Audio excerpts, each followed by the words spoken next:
Hello everybody, welcome back. We are here in Antigua.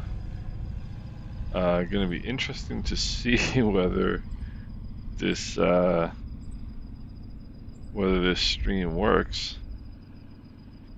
It says it's streaming. I guess we'll figure out when,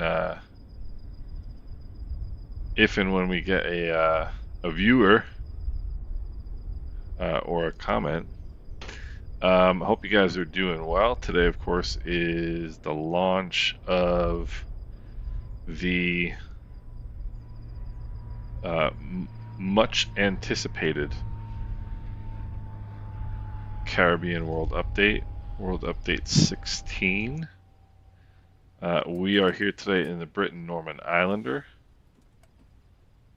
And yeah, I mean, this is fantastic. This is what we're here for. So, looks like it's working. So I'll get started. So what we're going to do today, this is going to be the IslandSimPilot bush flight. We're here in Antigua. We're going to go take a quick look at St. John Cathedral, which Microsoft Flight Simulator has incorrectly, or I guess Asobo has incorrectly told everybody is in Anguilla. It is not. Hey Brandon, thanks so much for letting me know. I appreciate that. So we're gonna go check out St. John Cathedral here in Antigua, which Asobo thinks is in Anguilla. Then we're gonna head over to St. Kitts and look at the Brimstone Hill Fortress, and head down to Montserrat, take a look at the National Museum, then head over top of Guadeloupe. Look at a plantation on the island of Galante, and then go into one of the bespoke airports in Les Saintes, Guadeloupe. So it should be a good time. Probably about an hour and a half, 2 hours is my guess. So we'll get started here. Go external power supply on, mixtures and props full forward. We'll go magnetos on left, master and battery switches on, turn on the beacon, turn on our fuel pumps. Fuel pumps are on. Fuel valves are open. I haven't flown this plane in quite a while, and Les Saintes is going to be a tough landing, so we'll see how that goes. Let's crack the throttles. Feet are on the brakes. We'll take a look outside, make sure there's nobody out there to kill or maim, and there is not. Start the right engine first. Good start. We'll have a look at the oil pressure. Oil pressure is good. Left prop is clear. Start the left engine. Good start. Oil pressure is good. Go magnetos to both. Close the starter hood cover. We will turn our fuel pumps off and check our fuel pressure. Fuel pressure is looking good. Let's bring the manifold pressure back just a little bit.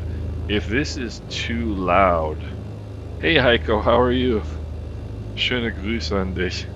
If this is too loud, if the engine, this is a loud airplane, so if this is too loud, just let me know and I'll turn the volume down a little bit on the engines, on the airplane. And SLH Sim Designs is here. I'm actually going to show at least two of your airports today. Actually 3, I think. I've got St. Kitts loaded, I've got Point-a-Pitre loaded, I've got Galante loaded. So let's go avionics master on. Let's turn the external power supply off. Nav strobe lights coming on.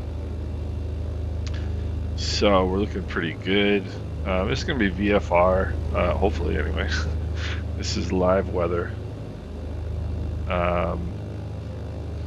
Transponder with squawk altitude here. I'm not on VATSIM where I usually am, but who knows if I don't know if VATSIM is going to be like crazy busy today, so I didn't didn't want to do that. This is VC Bird. I forget who the developer is who did this airport, but it's fantastic.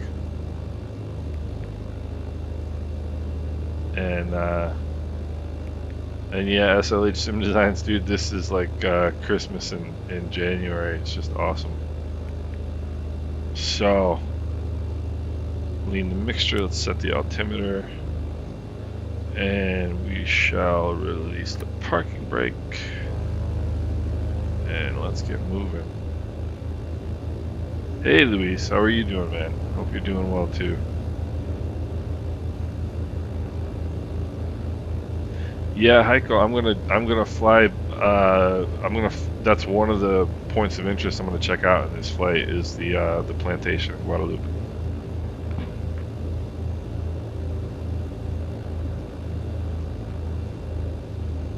Yeah, guys, anybody who wants a recommendation, I keep hitting my mic button to talk. Anybody who wants some great scenery in the Caribbean, I know SLH Sim Designs just from chatting and whatnot. I'm not involved in it in any way, and I don't get any kickback or anything. But his sceneries are just amazing. I'll show you a couple of them during this flight. So he's got a sale going on today. I recommend anything he does 1,000%. So definitely check that out. So if the engines are too loud, if anybody could just let me know and I can adjust the sound. So let's go fuel pumps on. We'll set takeoff flaps. And do a intersection departure here.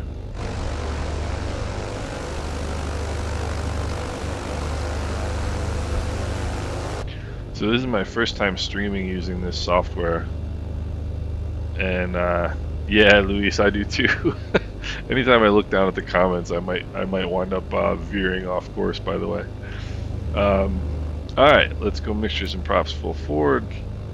Lights are on. Fuel pumps are on. Flaps are set. We are looking good. We are looking good. I have to say, speaking of sceneries, I think that the SLH Sim Designs rendition of Point-a-Pitre and Guadeloupe is quite possibly the best add-on scenery for Microsoft Flight Simulator, period. It's absolutely astounding. I've been to that airport and it's just amazing. Alright, heading indicator checks with the runway number. Takeoff power is coming in. Hey Tim, what's going on, man? Alright. Takeoff power is set. Engine instruments in the green. Airspeed is alive. 65. Let's commit aviation. Jeez. Alright. Oh, seems like it's going kind of fast to me. This little beauty. Alright. Bring the props back. Bring the manifold pressure back. And one of the things I'm really looking forward to seeing is what the water is going to look like. And yeah, I mean, the first indication is the water's looking great. So bring the flaps up here. Bring the power back. I'm going to stay at 1,000 feet just so we can see, hopefully, the Cathedral as we get over this way. Hopefully I see it on the first shot and I don't have to come back. But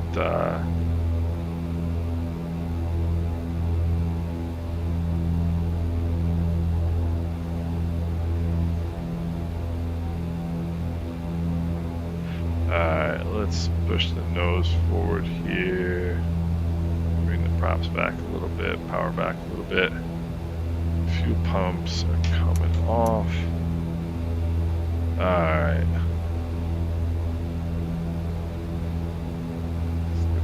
goes down a little bit here.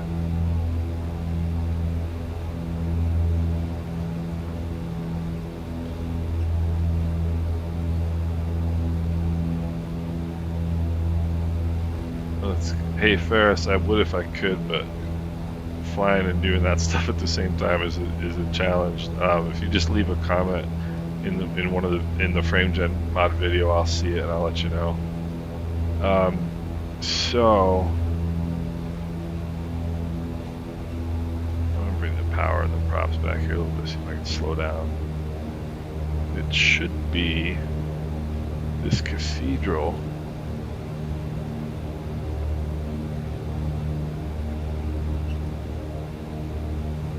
Should be kind of this way.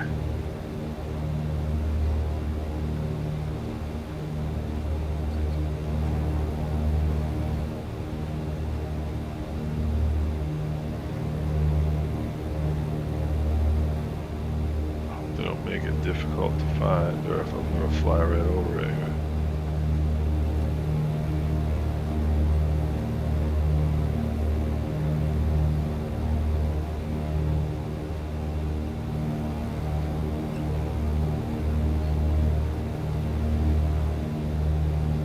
Let's circle back here and see what we can find, because I didn't see it.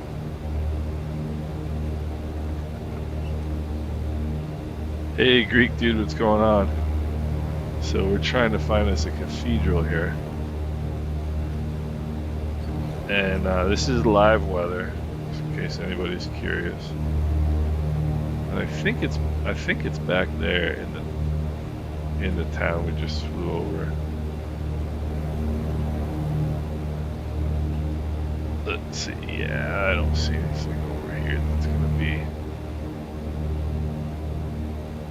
our cathedral. We'll do one more sweep here. This is gonna be the trick, is finding some of these things. I mean, this is some pretty dense territory.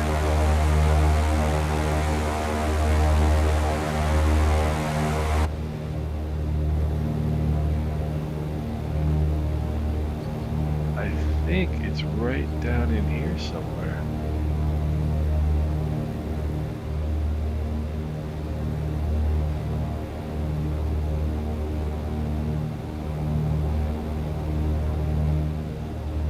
This is gonna be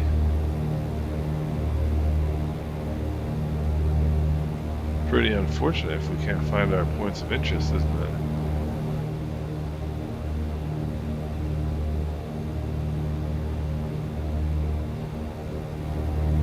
Well,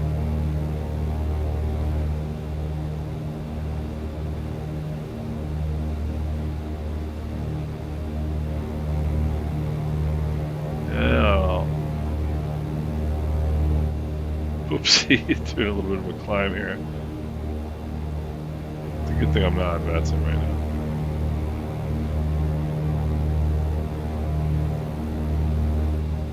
I should have marked a little better where this was. Probably somebody from Antigua watching this, screaming, "It's there, it's there, it's there." But I don't see it.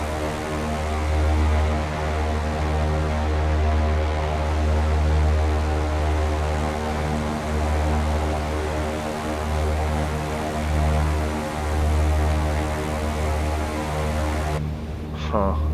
Well, that's it right there.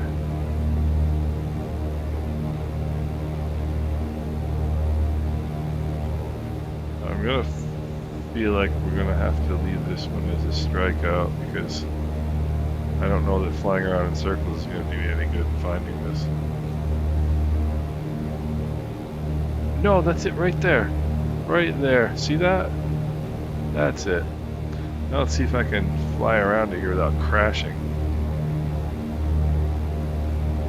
Bring some power out here. This is a good way to kill yourself in an airplane, by the way. A lot of people do this in real life. looking for something on the ground, you're trying to wave to somebody on the ground, and they wind up hitting the ground. Very easy to stall.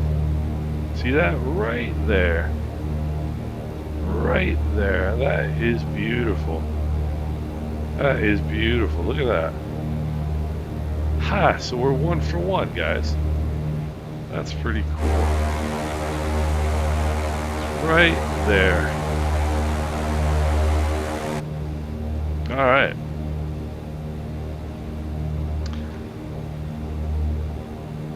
So, now what we shall do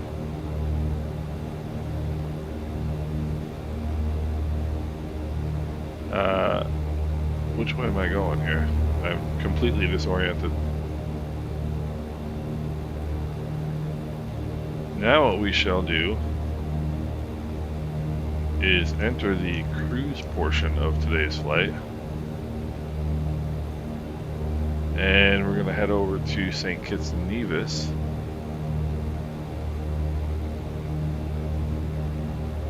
Oh, come on.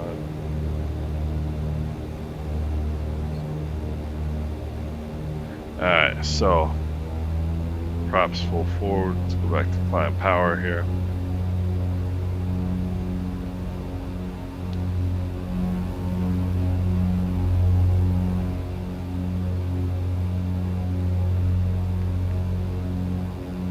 And let's do some climbing. This is going to be, okay, here we go. There is St. Kitts over there. So we will have a chance to chat here during the cruise portion because there's going to be some cruise. Look at that. Look how beautiful that is. That is just amazing right there.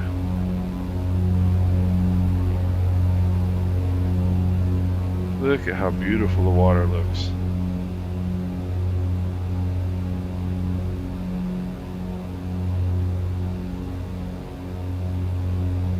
Hey, King Bob's Kingdom, that's fantastic, man. You know, one of the good things. Look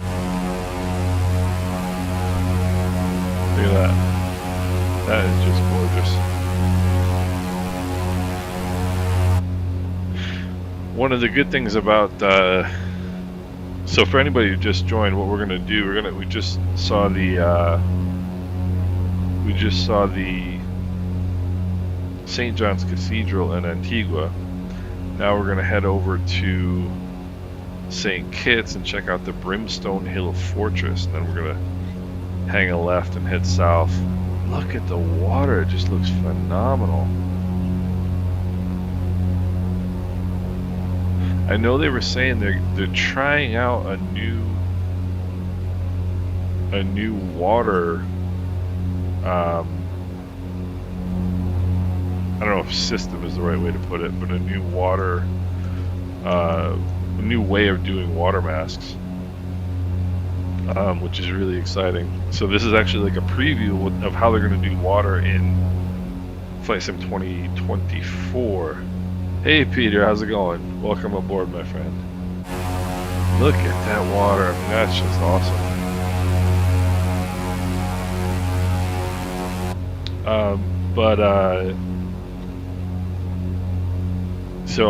So King Bob, I was saying, one of the things that people don't really realize about the Caribbean, people think about the Caribbean, of course they think of boats, right? I mean, which makes sense.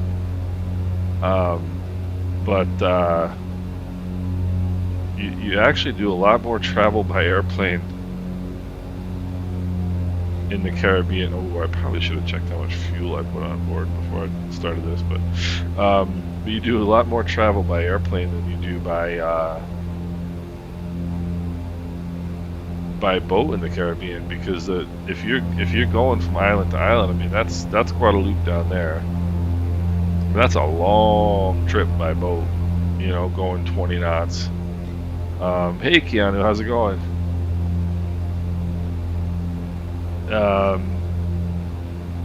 So yeah, people don't really think of the Caribbean as an aviation, you know, region, but I mean that's how you get around down here, you know.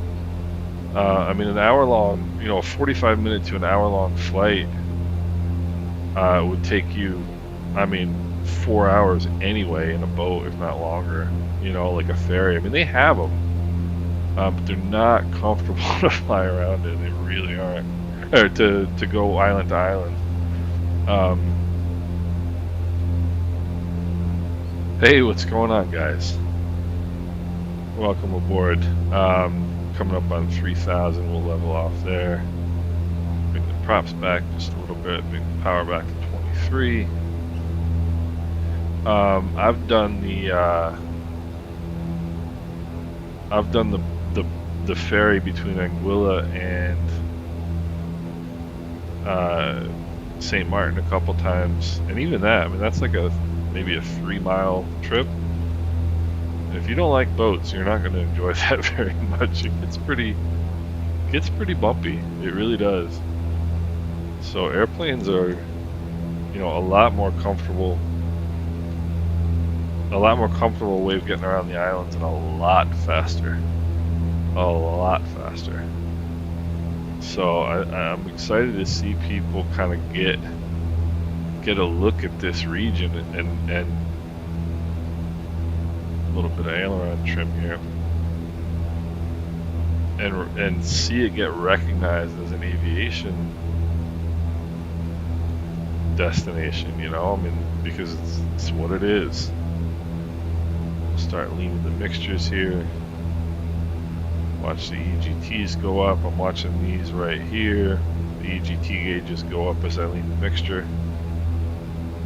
And once that reverses and goes back the other way, we will have reached peak EGT. And then we'll push those needles in.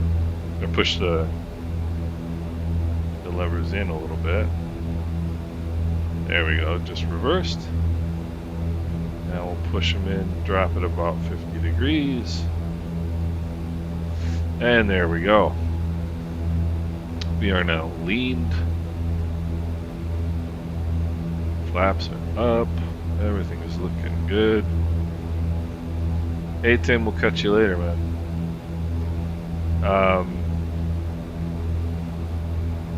So yeah, so this should be, I don't know, maybe another 15 minutes and we'll be over to St. Kitts. And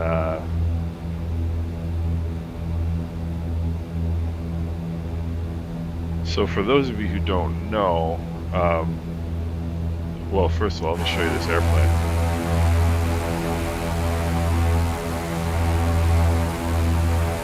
This is Anguilla Air Services livery, and I have flown this actual airplane. Flown in this actual airplane, and I've also flown this actual airplane. So I am an FAA instrument rated private pilot. So I'm not multi-engine rated.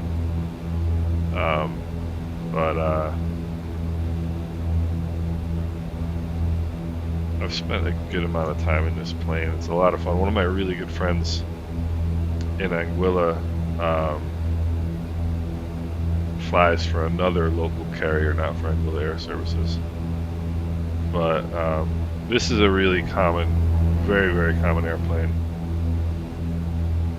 in the region. You see a lot of twin otters, and you see a lot of these islanders.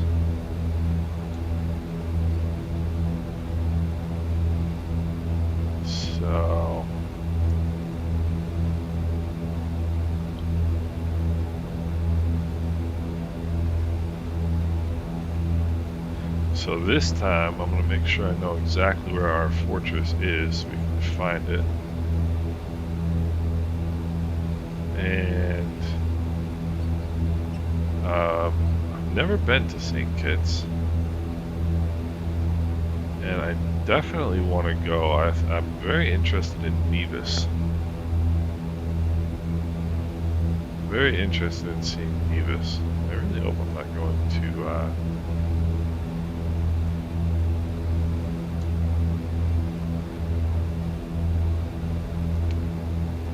let's see here.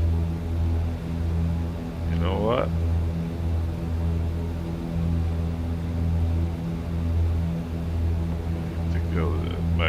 actual destination is somewhat obscured by clouds right now. That's okay. What we can do is we'll check out SLH Sim Design's St. Kitts scenery. We'll see that either way here.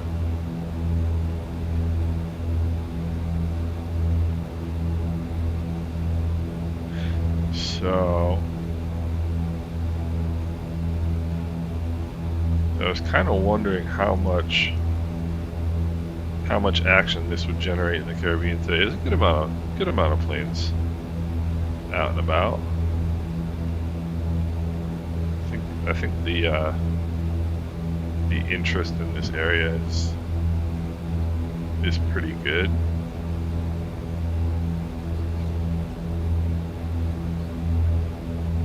And we're starting to lose a little bit of altitude here. One of the things that tends to happen, I don't use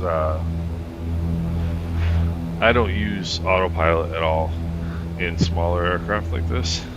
And I've noticed they have a tendency to kind of get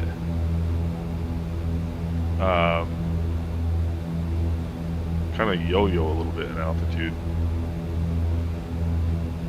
which in real life they wouldn't do. The feel of this airplane in real life, I mean, it's so stable. It is so stable. It feels like you're sitting on concrete. It really does.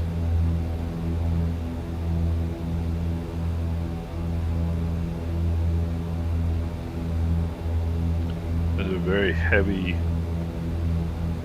heavy yoke feel, and it's so stable. Really cool airplane. So actually have a video on my channel of the only time I've ever flown into St. Bart's in real life, and my buddy from Antigua was flying the Islander that day, and I guess we'll have time for me to tell you guys some aviation stories. Hey, hello from Northern Ireland. How cool is that? It's one of the things that amazes me about doing this. Even just recording videos. I haven't really done many live streams, but when you can look into the details of the videos and see where people have viewed from, and I'm just blown away at the how far these videos reach sometimes. I got a message from the Philippines the other day. It's unbelievable. So hello to Northern Ireland as well. And Lazy Pilot, I'm using Track IR5. And I've had it for I've probably had this exact one for probably 10 years now at least. And to me it's way better than VR because you can still see everything. You know, I use the Honeycomb Alpha and the Honeycomb Bravo, and you can still see everything in order to flip the switches and everything else. And this, by the way, in the Caribbean is VFR, and I like to refer to it as Caribbean VFR. Yeah, I totally agree. It is amazing how hobby unites people. Which is one of the awesome things about it, you know.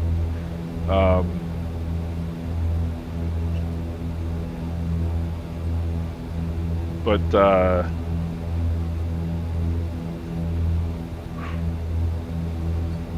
was I saying? Oh, okay, Caribbean VFR. Yeah, they have a different definition of VFR in the Caribbean than we do in a lot of places. They're pretty flexible about what they consider VFR in the Caribbean. Yeah, I gotta head over this way here. But when I flew into St. Bart's with my buddy in real life, St. Bart's is the World Update 16 download went fine for me. It took a while. Miguel, yes I am. I'm using Track IR yet. The download took a little while. It took me maybe like 45 minutes, and I've got 100 gig internet, but it did take a while.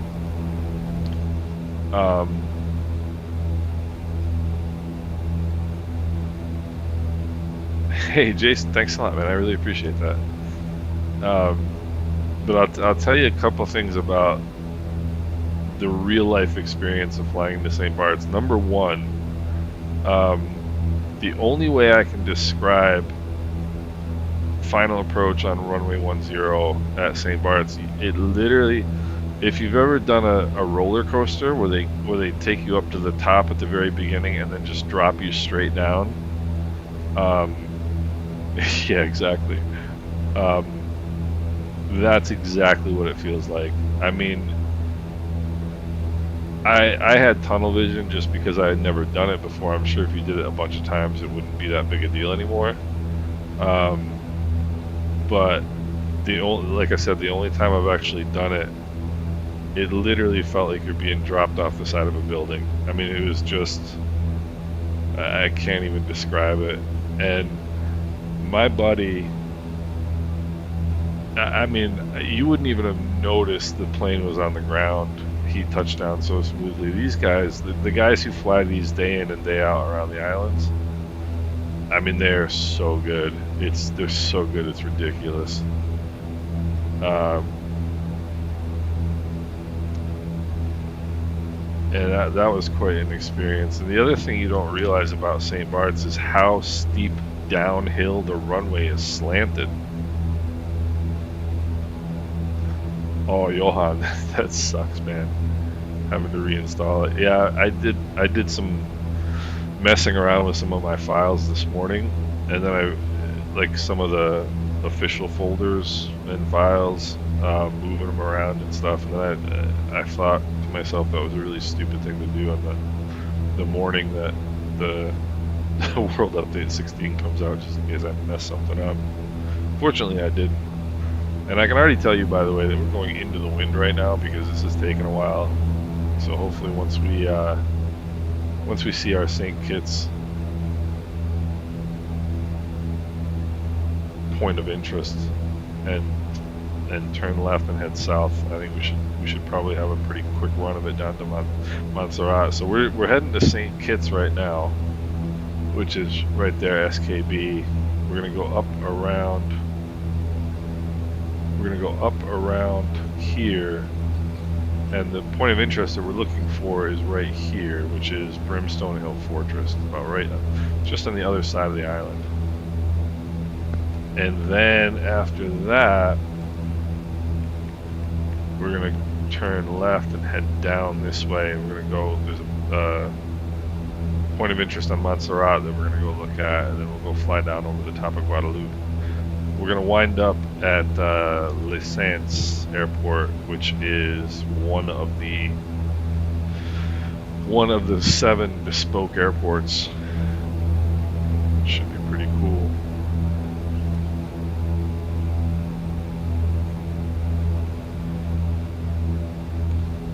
So, and just to tell you how much I was looking forward to this sim update, I took the week off from work.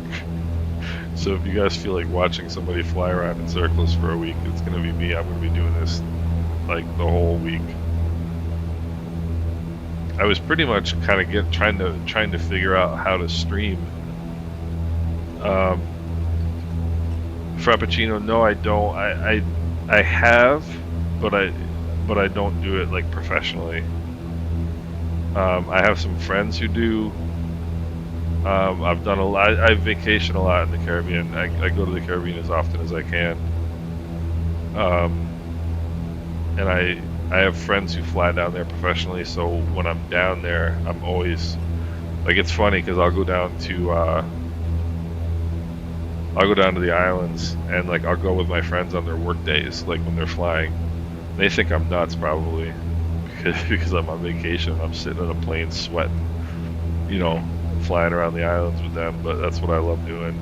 So I've done a lot of flying around the Caribbean, but I don't fly there personally. And I've also, you know, obviously done a ton of flying around the islands in the sim. You know, and I do a lot of really hey Frappuccino St. Lucia. So my buddy who flies in Anguilla is from St. Lucia. I don't know if I should name names, but he flies up in Anguilla. But he's from St. Lucia originally. One great guy, really great guy. And I think that guy can fly an Islander like you would not believe. He could put the left wheel down on a dime if you put it out on the runway. I mean, he's so precise with the airplane. But I have a little bit of a Caribbean flying problem. Like when the first time I ever went to the Caribbean was, I think, 2013, and I'm not a, well, I am now, but I wasn't a beach person. I wasn't like a water person. I wasn't interested in the Caribbean. I just basically went there with my girlfriend because she wanted to go. She grew up in the islands and wanted to go, and we took a trip to Anguilla. That was my first trip to the Caribbean, and I remember the first night that we were in. We actually stayed in St. Martin the first night, and then took a boat over to Anguilla the next day. But we got to the resort in St. Martin about, I don't know, probably 4:30, 5 o'clock in the evening, and we just dropped our stuff in the room and went and walked down to the beach, put our feet in the water. And the second I put my feet in the water, I was like, what on earth have I been doing for my whole life that I didn't do this?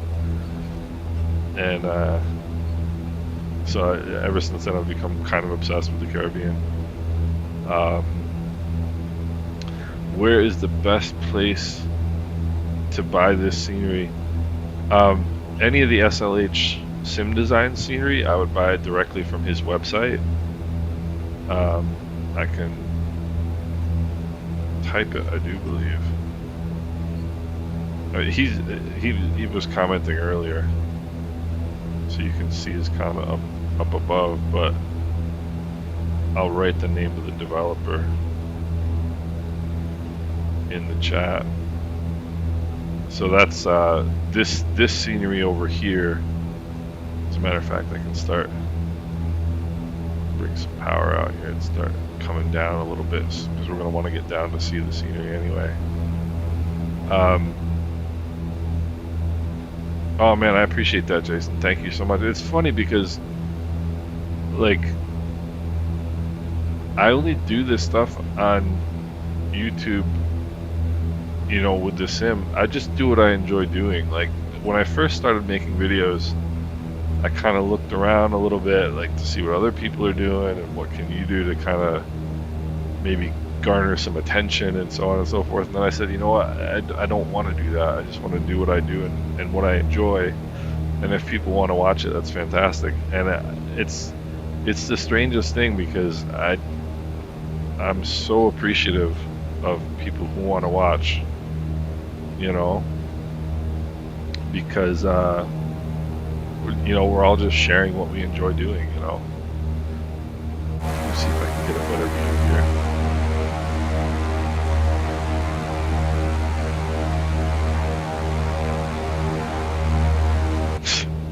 I'm thinking about whether we're going to run out of fuel. We should be all right. We're going to go up around this end of the island and then come back down around, so we'll see the scenery better. But that's Tango Kilo Papa Kilo. That's Bradshaw International Airport in St. Kitts. And I hadn't planned on landing there, but I did load the SLH Sim Designs scenery just for the sake of doing so. I don't know if I guess they have I don't know if SLH Sim Designs has a bundle. I bought them all individually. But if there is a bundle, I mean, go for it, because you won't be disappointed in any of them. And one of the cool things about SLH Sim Designs, like they did one of the small airports in Guadeloupe. I think it was Desirade. And it's a small, very simple airport that nobody else would ever do. And to take the time to do that is so neat, because that's one of the other things that's great about flying in the Caribbean, is there is so much variety. Like, you can fly, you know, everything from the Cub to the 747. You know, there's great. Oh, nice. $20. Yeah. Oh my gosh. So it's $20 for 10 sceneries. That's a steal and a half. That's a steal and a half.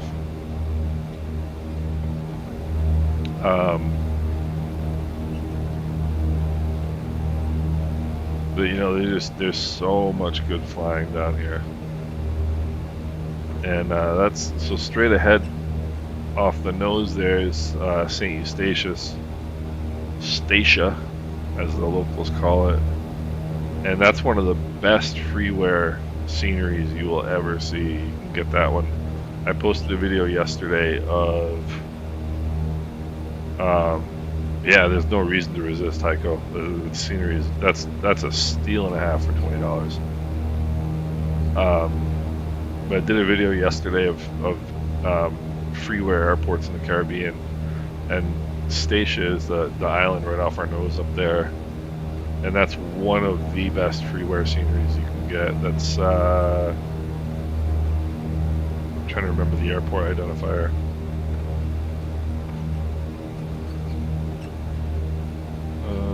Let's see here.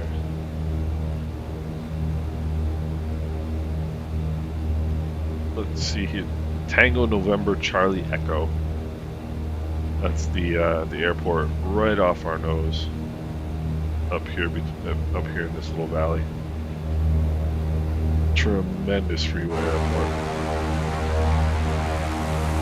And I guess we should be noticing the fact that they've, you know, like supposedly, so the elevations and all that stuff have been refined with this update.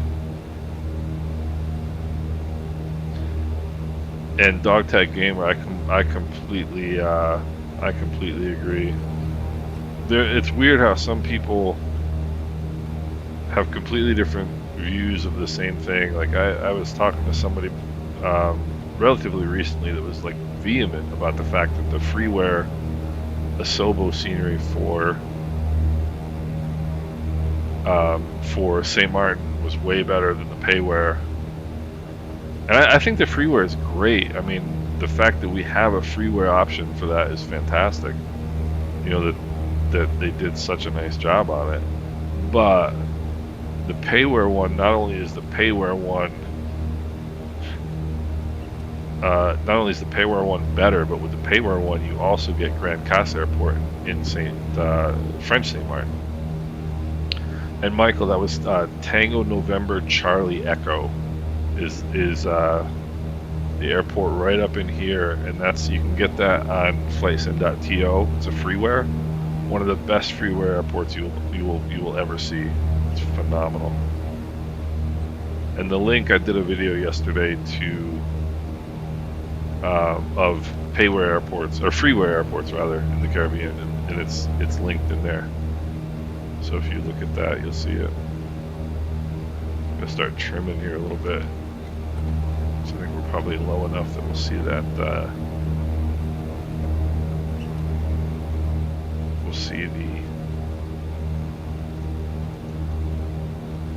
We'll see the Brimstone Hill Fortress pretty easily once we get around the other side here.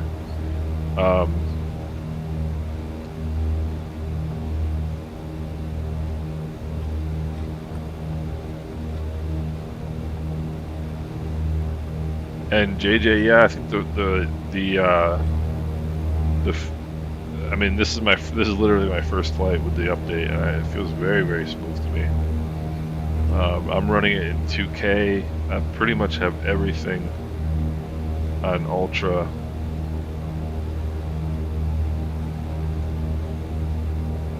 And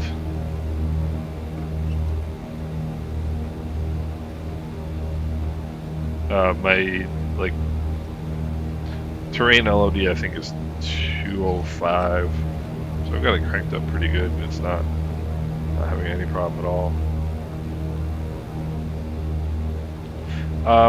FPS, I don't know offhand. I don't have a counter running.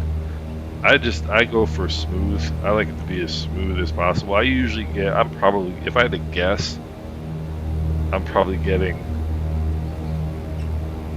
mid upper 40s to low 50s is my guess. That's another advantage, by the way, of flying in the Caribbean, is you don't have these like super intense scenery requirements where you're you know, so if you have a decent system, you're gonna get awesome performance down here. So hopefully we'll see the fortress here pretty soon. I believe it's right at the end of,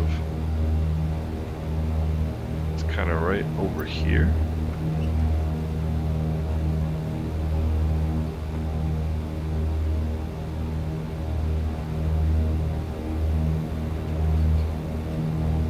Or no, it's going to be up on top of that hill, isn't it?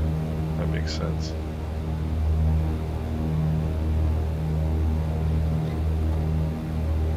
Let's see if we can get a good view of it here.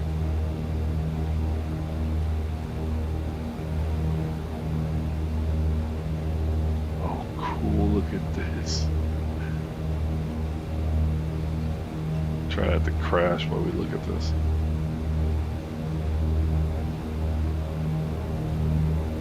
Look at that. How cool.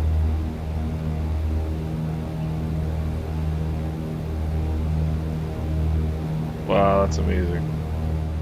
That's amazing.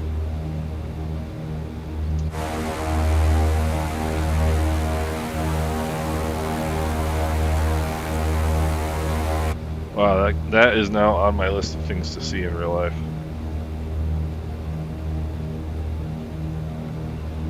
Michael, no, I'm using Track IR5, and JJ, I am not running frame gen. I'm not running anything right now, just because I'm streaming and I didn't want anything to. I don't know if frame gen or, you know, the dynamic LOD or anything like that would mess with the stream, so I just left it. I didn't want to toy with any of that.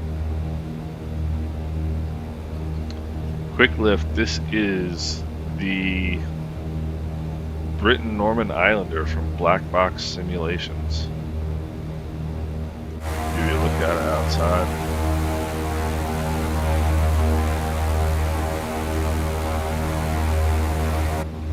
It's a very, very cool airplane. And now you can see Montserrat just in the distance out over here. That's where we're going next. I'm gonna go check out the, I'll give you a flyby of the SLH Sim Designs, SLH Sim Designs Bradshaw Airport here in St. Kitts.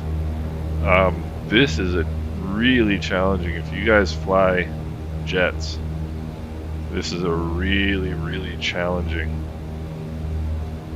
approach for jets, because of, so there's the, you can see the airport, start seeing it right there. My guess is the reason it is a very steep approach. It's 3.5 degrees, whereas a normal glide slope is 3 degrees. And my guess is because of all this, you know, the buildup of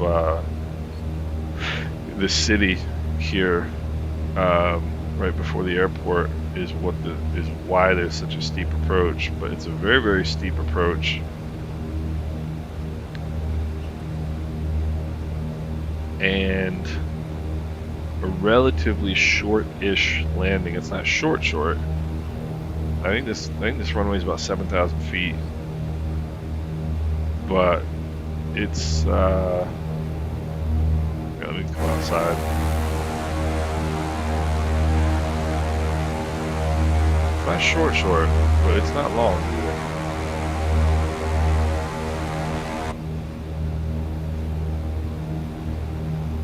It's not long either. So it's a really challenging approach in a jet. And a cool, and there's a great plane spotter on YouTube who posts videos from here all the time.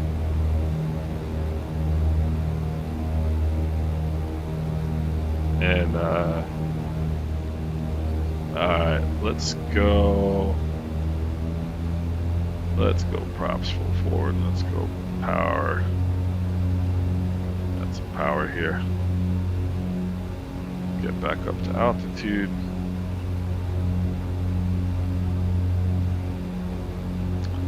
And we just skirt around the right side of Nevis, we'll be good to go. Probably should go mixtures rich too for the climb.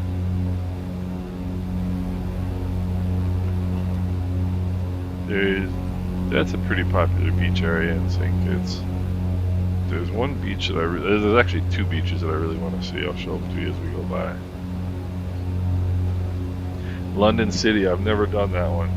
Yes, SKB Energy. SKB Energy, that guy does some awesome plane spotting. I watch his videos all the time.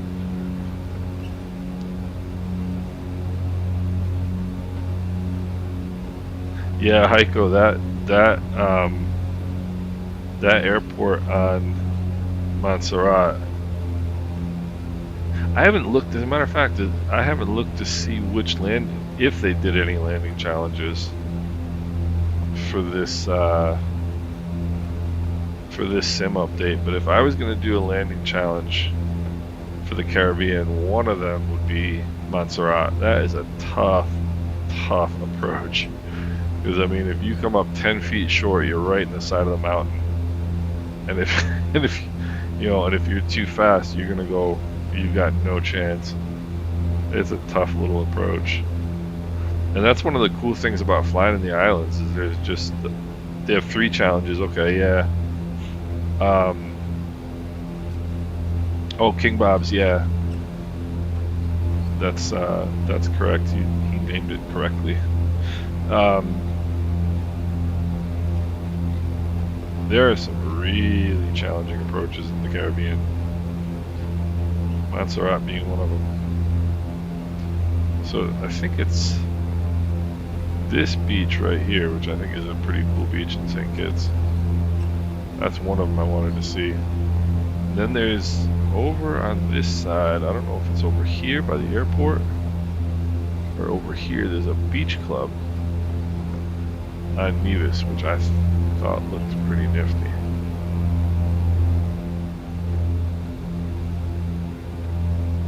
Michael, I have not tried Say Intentions. One of the reasons why I didn't, or one of the reasons why I'm not going to, is because it only covers the US. I think it's a neat idea. It's also somewhat expensive. I think it's like $15 a month.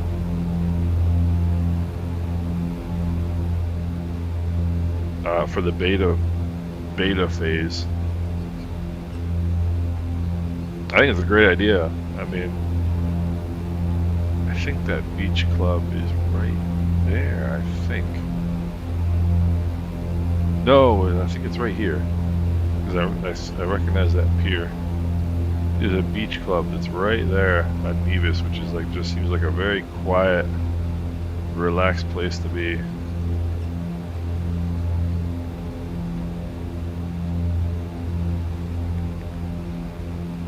And yeah, there's Montserrat once we come around the side here. So I don't know much about Nevis, only that it's supposedly like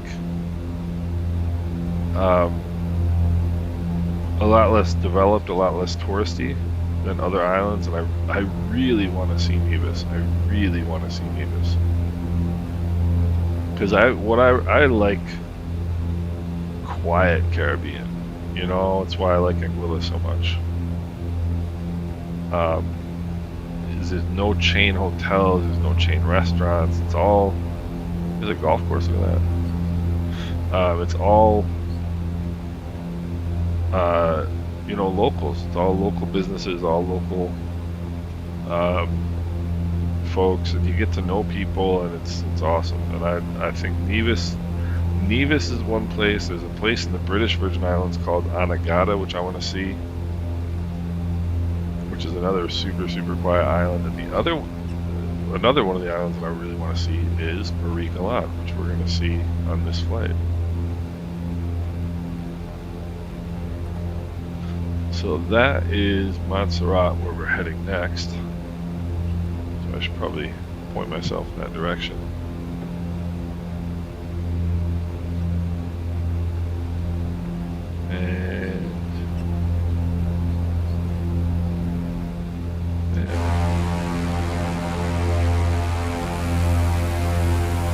How about that for a view? Isn't that cool?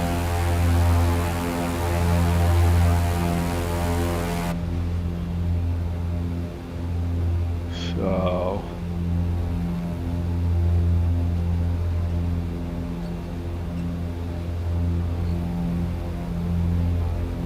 right, I may have gotten Say Intentions and Beyond ATC mixed up. I know one of them is the AI version, whichever one that is. It has recently come out.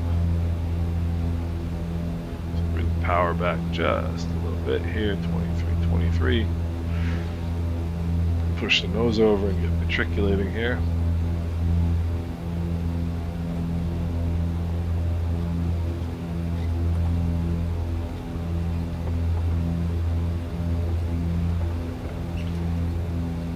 So I wonder how much play the Caribbean's getting today with this.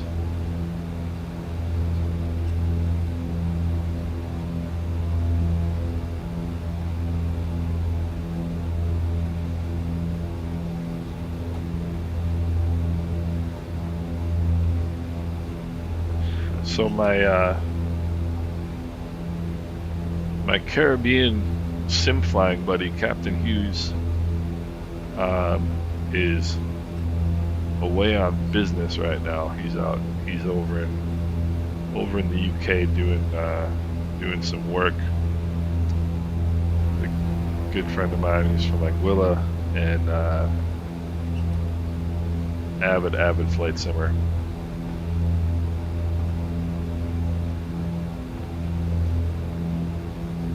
Go to Nevis first, huh? That's yeah. I think that's probably the way I would do it.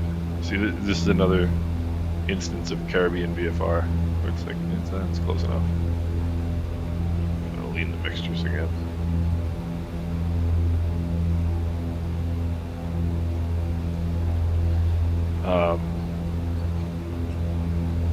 So we went to Guadeloupe 2 years ago, and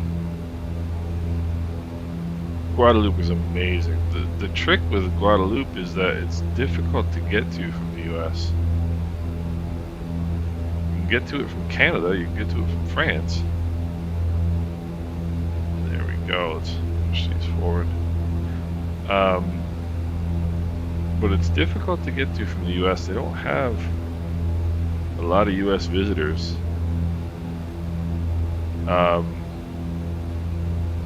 But man, what a gorgeous place. And the thing about it was I was surprised at how big Guadeloupe is. Guadeloupe is huge.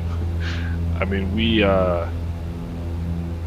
we stayed over in I don't know if any of you guys watched the TV show Death in Paradise. They film it in Guadeloupe.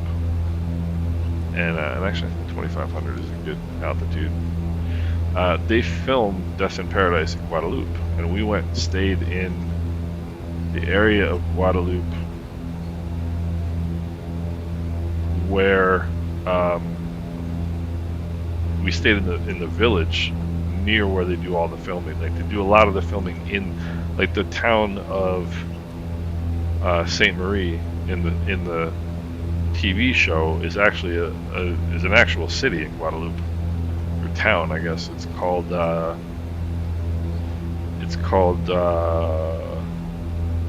Deshaies, Deshaies. Deschets, you would say in English, De Hay in French. And anyway, you actually lived in De Hay? That is unbelievable. What a cool town. I loved De Hay. Loved De Hay. It was a great place. And we got to meet a lot of the cast of Death in Paradise.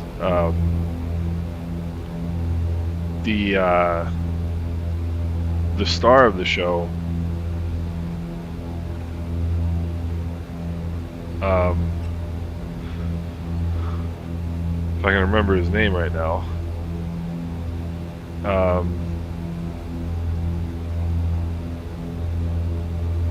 which is ironic. I'll tell you a story in a second about him.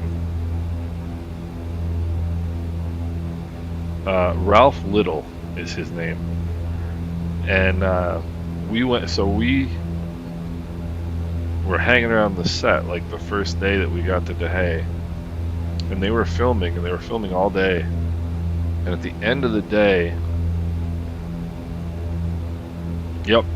at the end of the day, Ralph Little came over.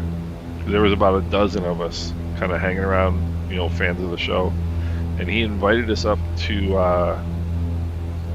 into the police station where they've been filming, and he showed us around, took pictures with us. He was very, very gracious, very, very nice guy. And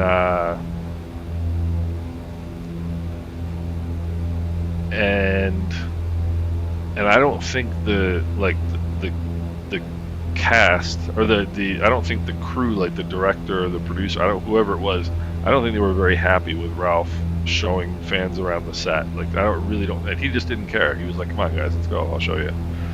And about 3 days later, so there's a group of about maybe 15 of us that he had shown around the set that day. And about 3 days later, we were at another one. We were at the set for Catherine's Bar, and we were watching them film there.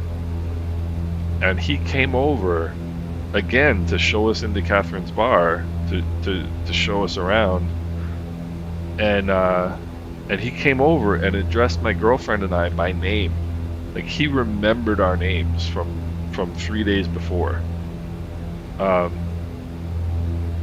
And yes, Heiko, the police station in the show is that building that's literally right next to the church. It's you could hit the church with a rock from the police station. It's right next door to it.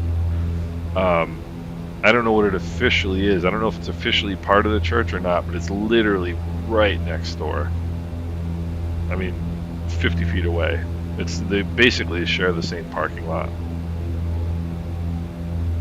And when they're not filming there, you can just go walk around. They don't, like, it's weird because there's no security. There's like no security. In the US, they'd have guys with, like, menacing looking people hanging around there. And in Guadeloupe, there was just no security at all. So, yes, okay, so that makes sense, Heiko. Yeah, that it's the community room blocks to the church. Yeah, that makes sense. And Raphael, yeah, so that's one of the ones I want to go check out is Margarita Island. My girlfriend was Venezuelan, and we know some people who, she's expat, obviously doesn't live in Venezuela anymore, but we know some people who live on Margarita Island, and I want to check it out in the sim. I'd like to check it out in real life too, but that's probably not going to happen.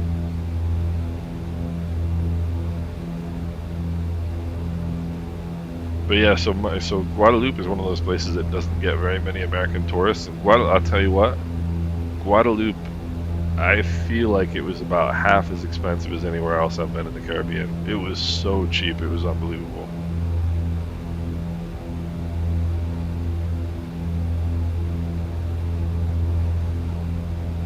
Let's see here. I get nervous when I start getting close to these points of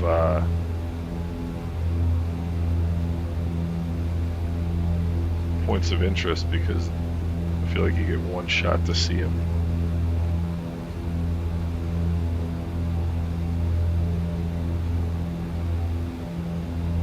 Alright, so I think what I'm seeing is this is kind of in the little village there. Alright, so we'll start bringing out some power so we can drop down and hopefully get a good look here. So this is definitely one of, yeah, so I wasn't sure, Tang84, I wasn't sure if he was a professional or a semi-professional, but I know he's obsessed with football. But I mean, you literally could not meet a nicer guy. He was so gracious. I don't know if you heard the story, but we met him on the set of Death in Paradise, and then like 3 days later, he came up to me and was like, "Hey, Mike, what's going on?" Like, he remembered my name, and I mean, just stunning for, you know, for a big name actor like that to. You know, to do something like that. He was such, I mean, he's an ambassador for that show. I mean, he loves living in he loves being in the Caribbean. You can tell he's in St. Lucia all the time. A Paradise Cafe in The Haye. I don't know if we were there or not. If that's one of the, is that one of the waterfront restaurants, Heiko? We went to pretty much all of those, but I'm thinking that Paradise Cafe was closed when we were there.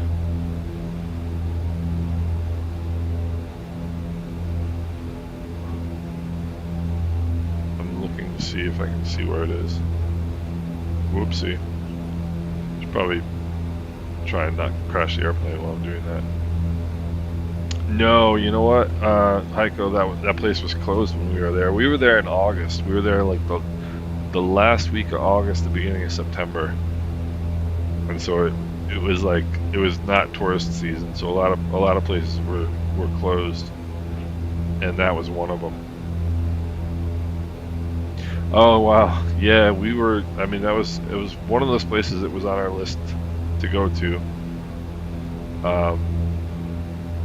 But yeah, like I said, it was closed when we were there. Alright, I'm going to bring out some more power here. Get the mixtures in. But I would go back to Guadeloupe. I would go back to The Haye and blink. When I would move to The Haye. I just absolutely loved it. I thought it was a beautiful little town. Everybody was really nice. The food in Guadeloupe is just ridiculous. The food in Guadeloupe is so good. So what we're looking for here is the National Museum of Montserrat. And we're really going to see if I hit it. So let's try not to do that. Bring some power in here. So we're looking for the National Museum of Montserrat, and I feel like we're going to have just a very quick chance to see this. I think maybe that's it right in front of us. No. I don't want to go hit any of the points of interest. I just want to see it. I think that might be it right there.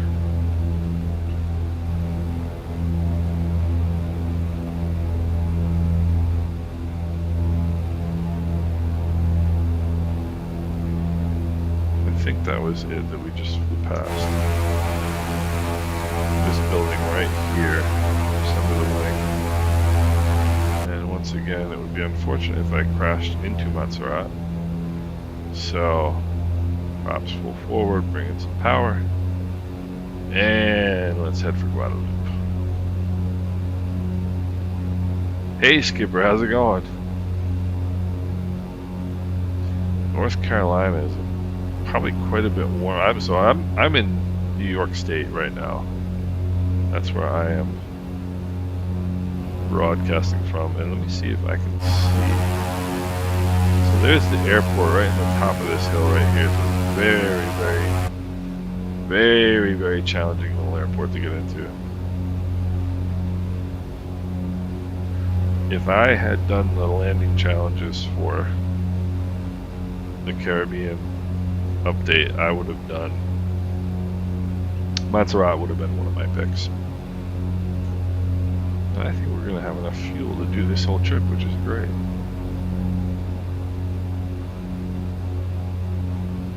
One of the things that I'm just now realizing, hey Kevin, Idaho. What's going on out in Idaho in January?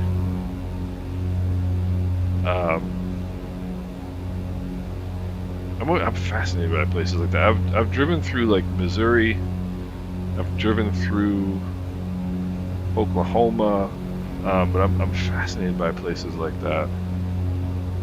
There's these massive. I spent some time out in Wyoming with my grandparents about 15 years ago, and I'm fascinated by these massive expanses of land that we have in the United States. It's really very different from most other countries, you know. Yeah, originally from Massachusetts. Yeah, so you know what we're dealing with.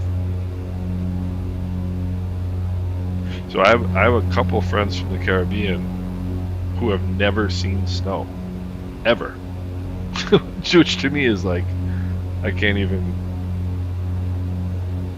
conceive of it, you know. And as a matter of fact, I have just now made the executive decision that we're going to add the hay to our tour today. I'm going to show you guys where Death in Paradise is filmed. So bring props back. Bring power back. And settle in here. See what it's trimmed for.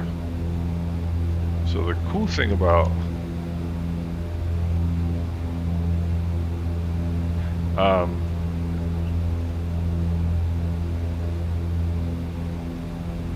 Hertz, you're an FO for Winair? That is amazing, dude. I can't imagine why a professional pilot for Winair would have any interest in my measly little channel, but I really appreciate that. I absolutely. So I'll tell you a story, Hertz.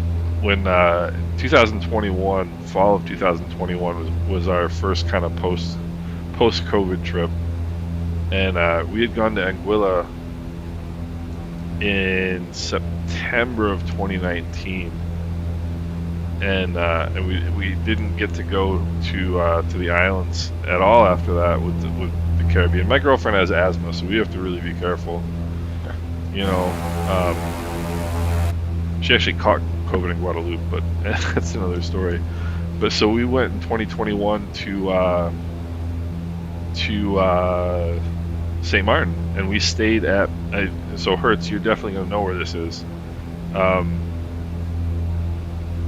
Okay, nice. So you're gonna. Well, I'll make a deal with you. If you get hired by Winair, tell me, and I'll come and fly along with you. Like, I'll buy tickets and sit in the back and fly along with you for the day, dude. That would be just amazing, because that's like one of the coolest jobs in the world, in my opinion. But we went and stayed in a little hotel called Mary's Boon, right on the beach, right next to Princess Juliana Airport. And I just sat there in the ocean with a drink in my hand, watching when airplanes take off the entire week. It was so much fun. Like, there is no better plane spotting experience in the world than St. Martin, because it's just constant in and out of aircraft all day long, and all kinds of aircraft. I actually saw Hertz, so I saw. No way, you live right next to Mary's Boon? Yeah, that's where we stayed. That place was fantastic. I'm trying to remember the name of the bartender. There was one of the groundskeepers. I'm trying to remember his name. Was a super nice guy. He was from Venezuela. The chef there was from Venezuela. He was really nice. And the bartender was, his name was, probably still have his phone number. Because we like to keep in touch with people that we meet on our trips. Stefan was the bartender's name. Nice guy. He was from Croatia, I think. But Mary's Boon is like,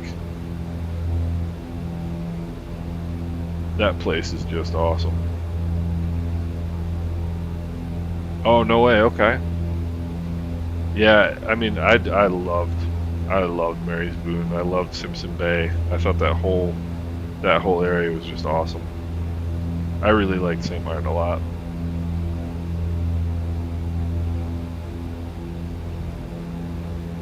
Hey, Michael, thanks so much. Yeah, winter. That's what's so great about flying. Doing this in the winter is it kind of, we can at least pretend we're not freezing. So, Michael, do you fly for Lufthansa? If so, I am jealous.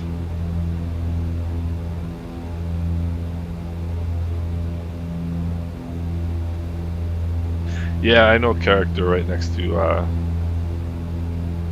Mary's Boon. Yeah, we went down to character like once. You know how like when you go somewhere, you kind of predict where you're gonna spend most of your time, and then it never really works out that way. Like I thought we would spend a lot of time at character at that beach bar, but we were so happy at Mary's Boon, and you could just get food and drinks, and your room was right there. Mary's Boon was fantastic. Loved it. So we are on our way to The Hague, which is roughly straight ahead of us. So this is a cool. I mean, the Guadeloupe is pretty cool, but aviation-wise, there's a lot of different. There's got to be. Well, I can look and tell you. There's got to be 15 approaches into runway 12. TFFR. There's all kinds of approaches into. All right, so there's 6. There's a couple ILS approaches, couple RMP approaches, and a VOR approach. And I'm loving the way the water looks. Check out how that reflection. I think that looks fantastic.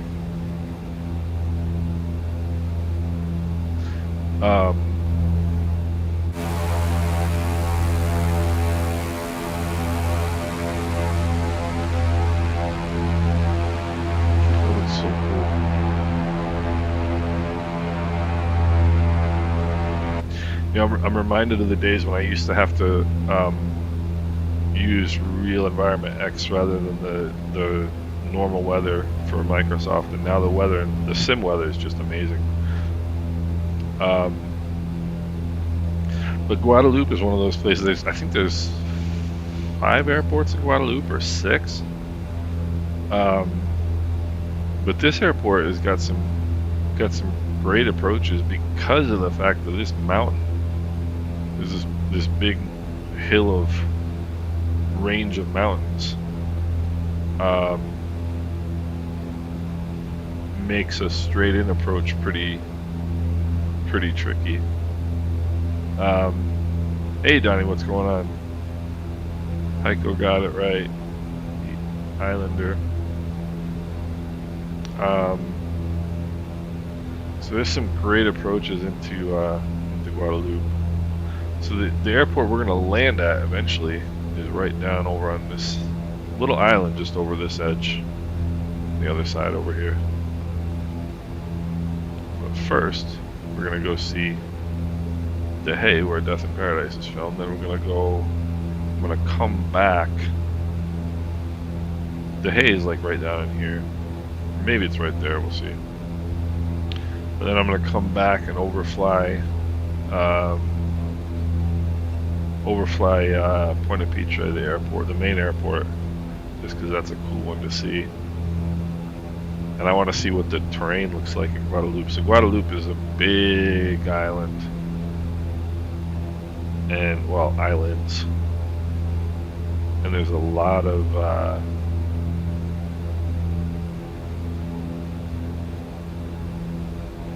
lot of good scenery. I'm gonna set up a camera here.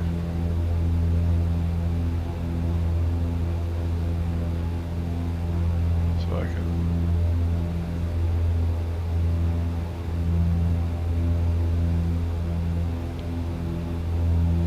Oopsie.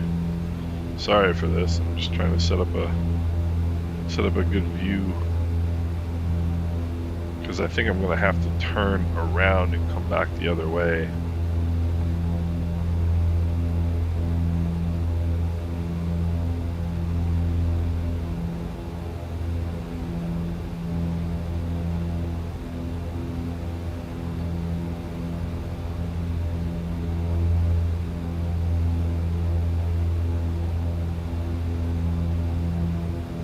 So, there's that. Okay. So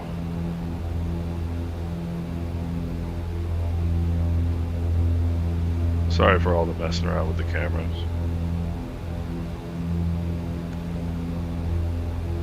But this, I mean, this weather just looks unbelievable. I don't know about you guys, but as unbelievable as Microsoft Flight Simulator 2020 is, I think 2024 is going to blow it away. And the cool thing is, all of this scenery is, you know, is going to be usable. So, I mean, essentially, the world updates are going to all be done by the time we get there. You know, which is really amazing.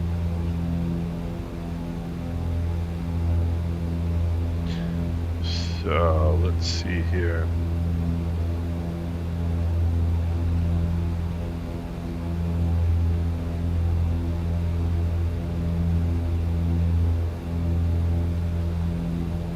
So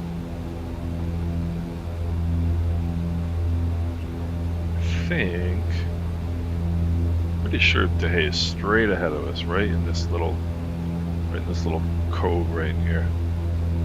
And so for anybody who watches Death in Paradise, Catherine's Bar is an actual restaurant. You can just go there. it's so when they're not filming there, it's just a restaurant. And you can just go and sit down and order dinner. And we ate there we were there for like 10 days, and we ate there probably 7 of those 10 days, and got to know Frederick was the gentleman who ran it.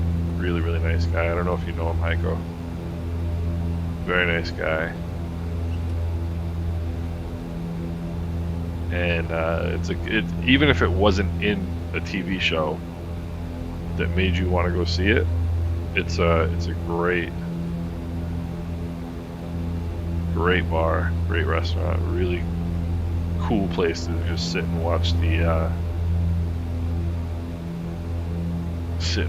world go by, as it were. That looks like we might get some weather over there.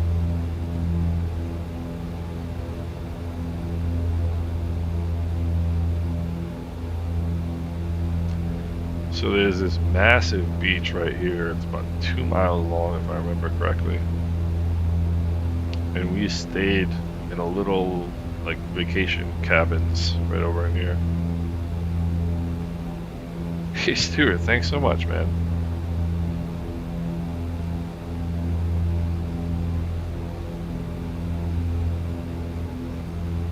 That is really sweet, Stuart. Thank you very much. I really appreciate the support, man. Thank you.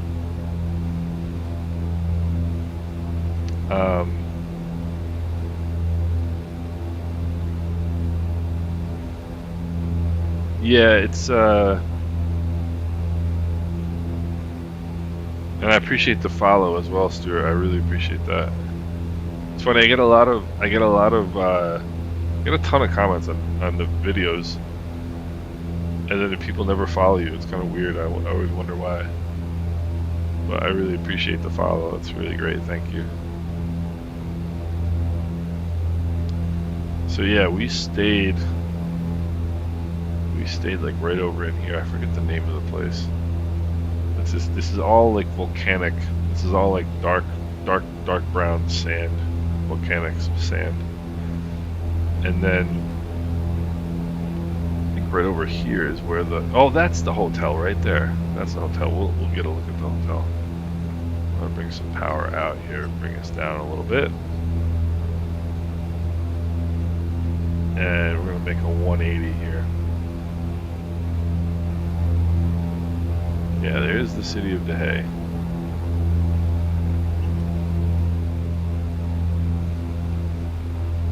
Very cool place. So the road that takes you down along this side of the... I had intended to go all the way down here and like go down to the airport. There's an airport down there, and I had intended to go see that, and it was just so far on a very windy road that it's not. We just never got that far. And so this is not something you would do in a real airplane, but I'll go over and kind of overfly the village here.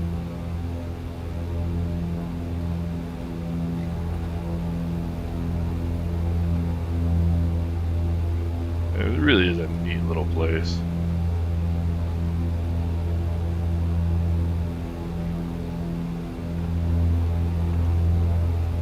It is a neat little place. So right here, right about there is Catherine's Bar.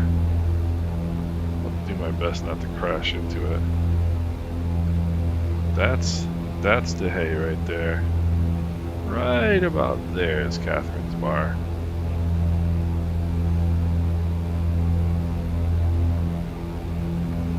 Beautiful little town. Just a gorgeous little town. Fun place to be. Fun place to be.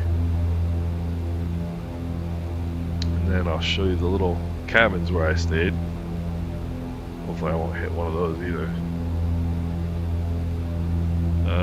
They were right in this area. Somewhere in here. I don't know that they're quite represented in the sim. And then the hotel, the water mass, oh, that's just amazing, the water. The hotel where they do a lot of filming in the show in real life, Heiko would remember. It's the Fort something. Can't remember quite. But this is it coming up here on the left. The Fort something hotel. This is the one where they do a lot of the filming for the show.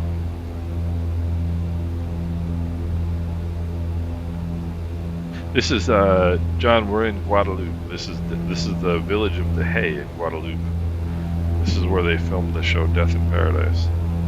They do a lot of filming right at that hotel right there. I'll bring some power back in here. And there's a lot of really great beaches right along here. And great places to eat. Great places to just sit and hang out.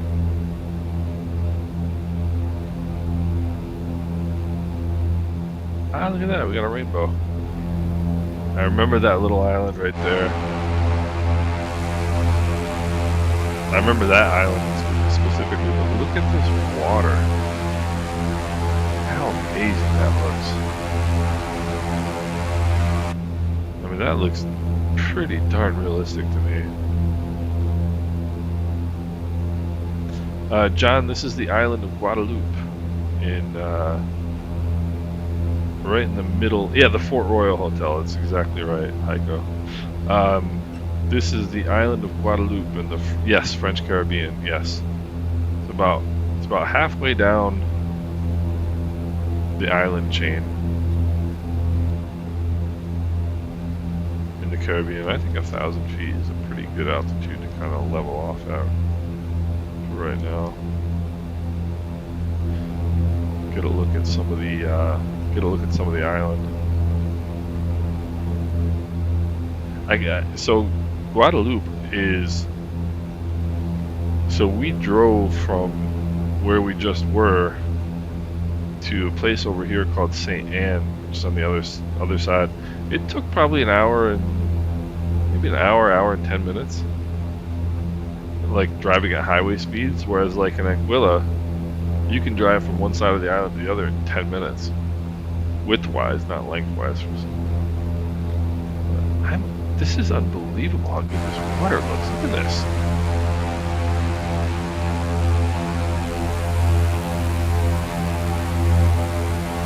That's amazing. I mean, that is absolutely amazing. So the main airport is right out over here, and you can see why they can't do straight-in approaches because of these mountains.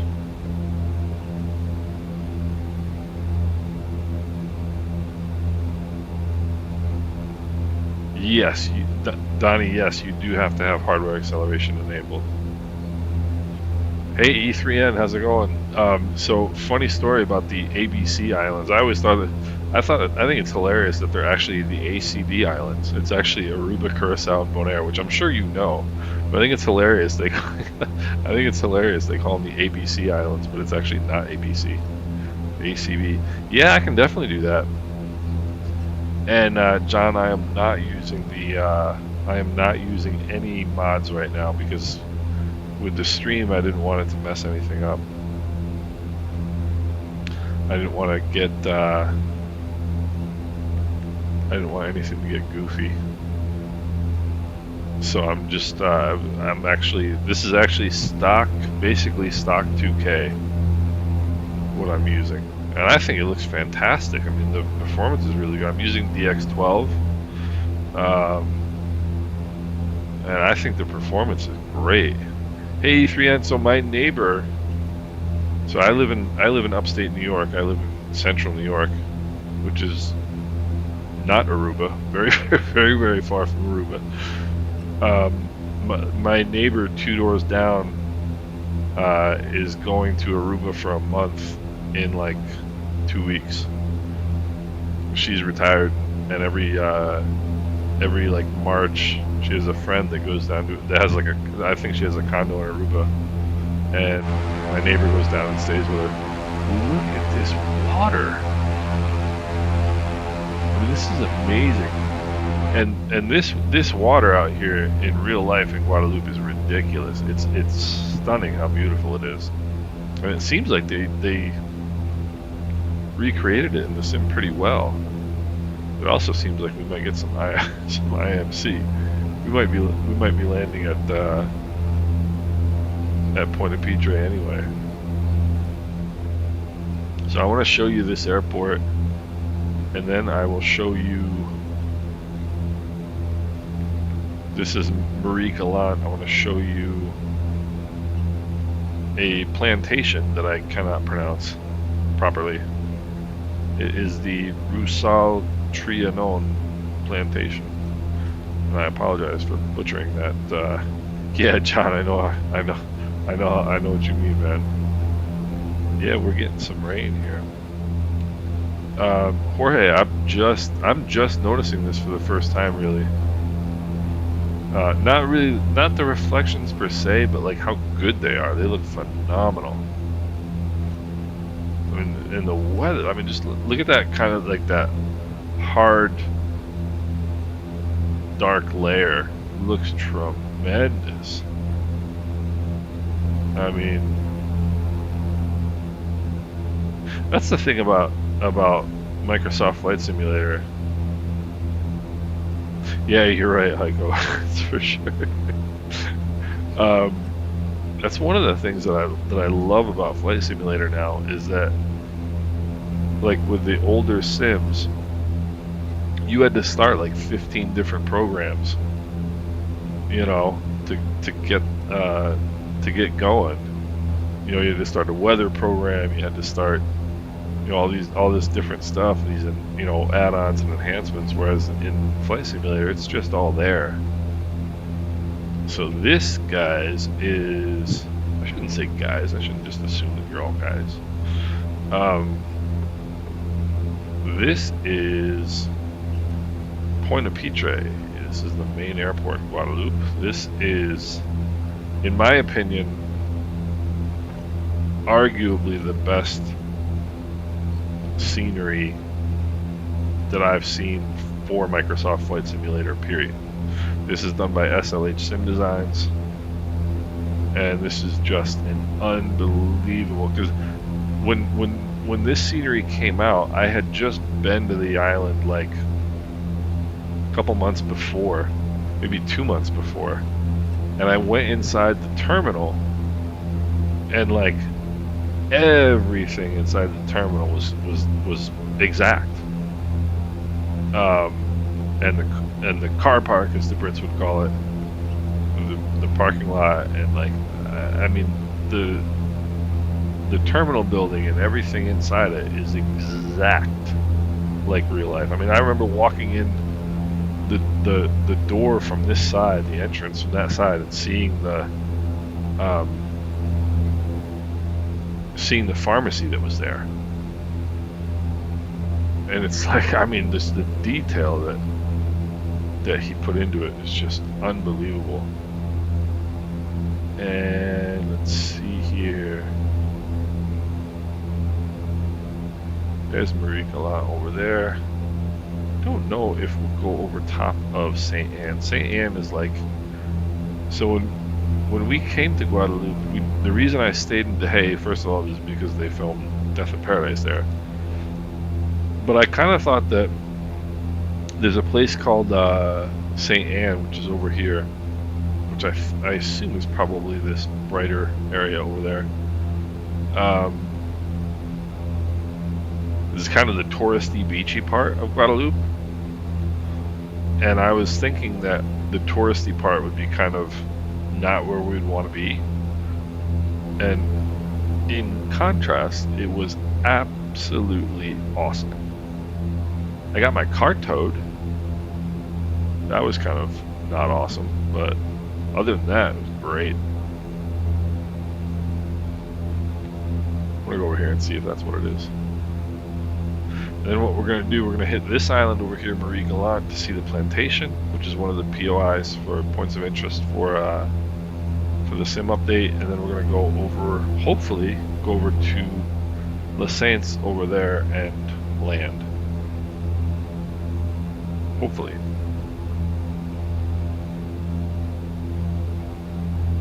I say hopefully because the weather is not looking real good. Should push the mixtures forward. So, just going over to check out the beach area here. I think this is it.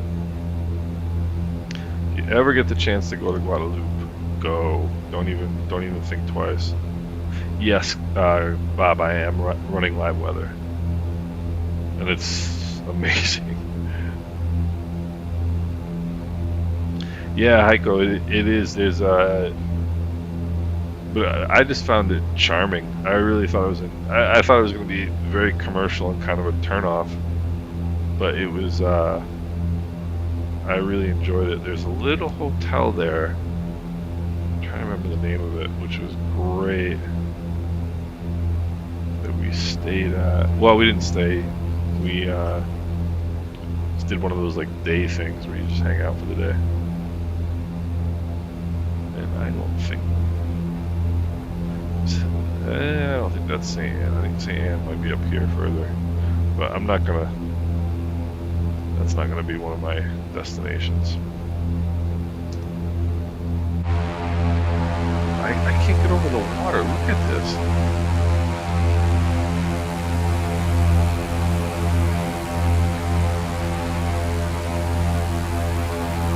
They said they were going to do the water masking for this sim. It just looks amazing.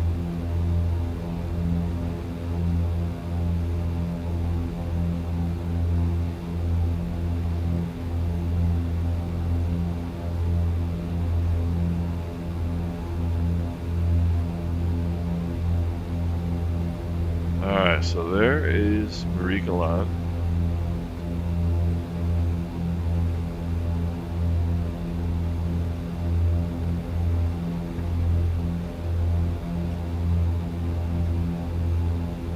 And we're looking for a plantation.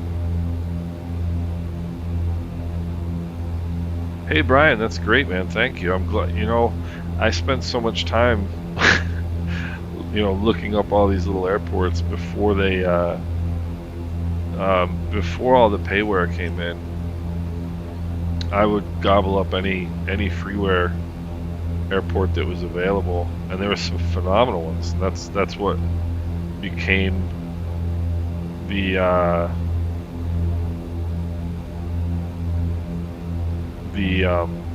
video that I did yesterday with all the freeware. Let me make sure I don't crash. Okay, I'm just trying to look and see where this plantation is.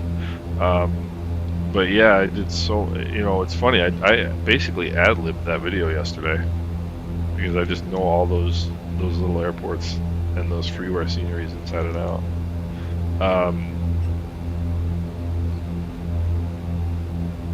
Yeah, Bob. I used to. So what used to annoy me was the fact that there was always weather over top of the islands. Like if you were flying over top of St. Martin or Puerto Rico or St. Croix or whatever, there was weather over top of the islands, but there was never any weather between the islands. So if you were flying like longer over water flights, like in the ATR or the 737 or whatever, it was just always just blue and no clouds, nothing between the islands. And that's why I got Weather Force originally, was because I wanted to have some weather.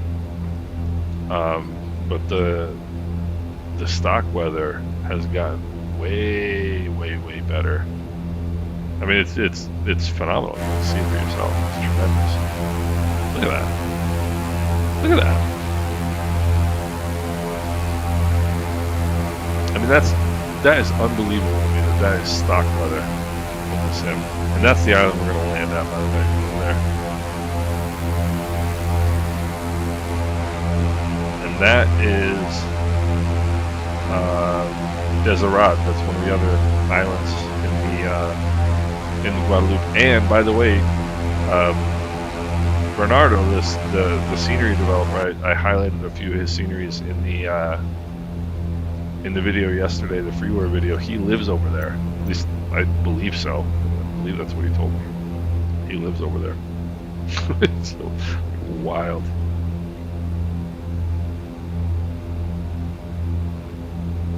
So I don't know about you guys, but I've had an absolute blast doing this. It's been a lot of fun.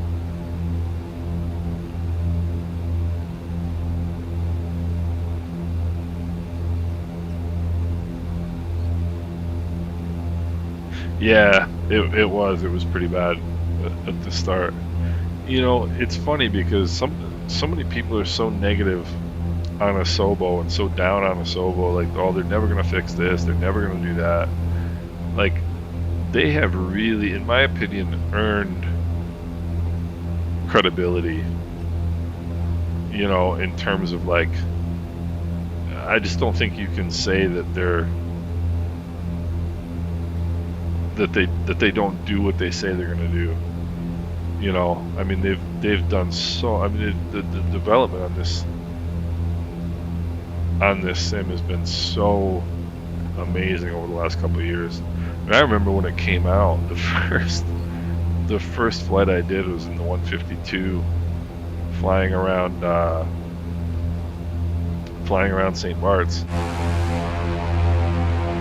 And it's kind of hard to remember now, but like then there was no weather, there was no anything. The water was flat, there was no water masking, there was no, you know, and like even then it was like, wow, like it was mind blowing compared to what we used to see, you know, or compared to what we used to have in terms of flight sim, you know, and now we just have this amazing Yeah, I'm blown away by this simulator. I really am.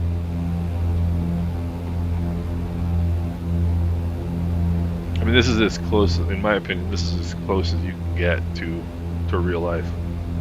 And I mean, the planes that I fly feel right to me. Like, I know people say like, oh, the flight dynamics of X-plane are you know, so much better. And, yeah, maybe. But I think Microsoft Flight Simulator's got it going on pretty well. That off in the distance down there is Dominica, and that is so Tango Delta Papa Delta, Melville Hall Airport. I think there's a new name for it, but the locals call it Melville Hall. That's what it was named before. That would be another one of my landing challenges if it were me making the choice.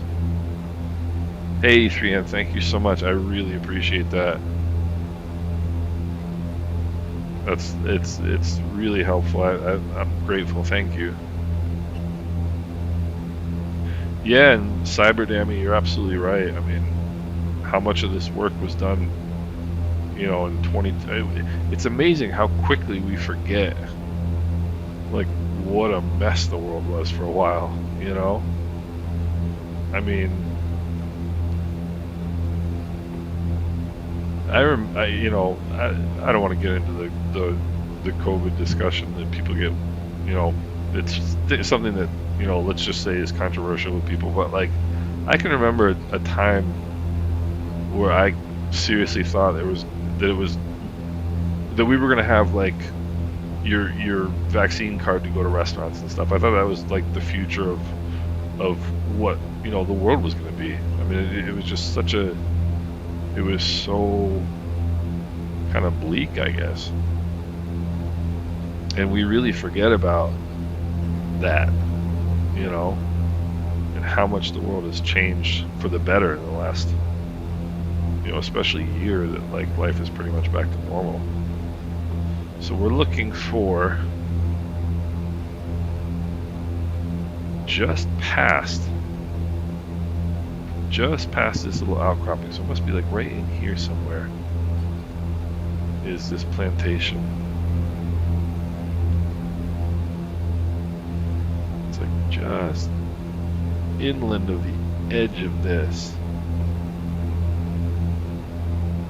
I'm gonna be shocked if we actually found all of our locations, and that looks like it's probably gonna be it right there.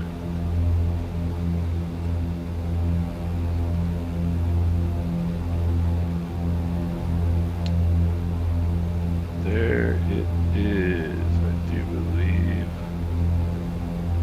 Or is it this? It must be this right here. Yep, it must be this right here. Look at that.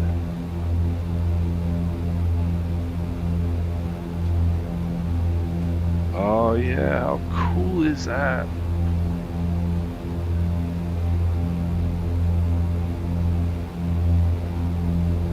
Look at that. How neat. How neat. That was cool. Huh. Alright. Well, let's give it some juice here. A little bit anyway. Oh, look at this. That looks like it's had some work done to it. You usually don't see cruise ships this nifty.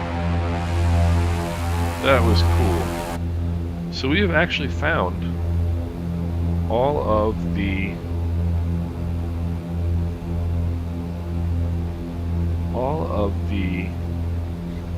points of interest we were looking for, which I'm pretty happy about.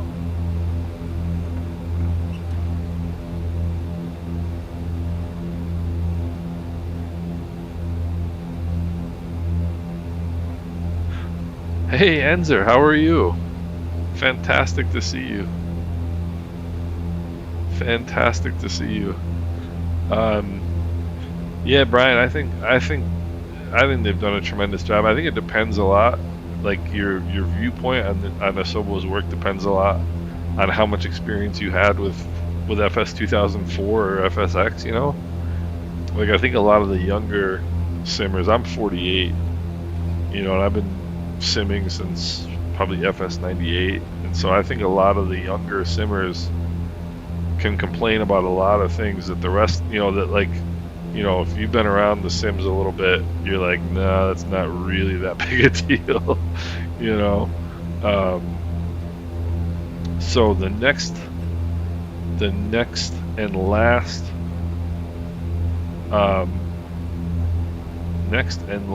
thing we're going to look at here is Fort Napoleon.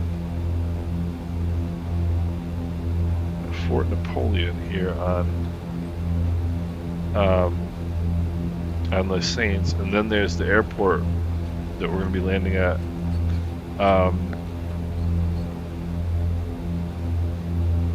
Yeah, Enzer, I agree. I think a lot of this, especially from the airplane side, I think some of the developers, I've seen a couple that have done some wacky stuff. Like I forget which one it was. Oh, the Phenom 100, where they like basically redid all the controls to their own kind of system, so that you can't really use the in-game system to Heiko. Yes, they did. With the in-game system that you can't, so you can't really use the in-game controls to set up the Phenom very well. You know, and this plane had some issues for a while. The developer for this plane can be a little snarky sometimes, but I mean, he did create a great airplane.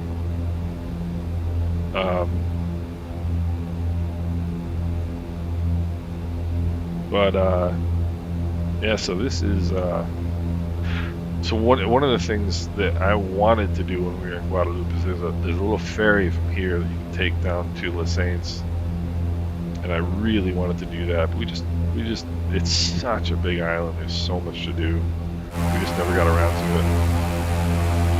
So I mean, gosh, look at this weather.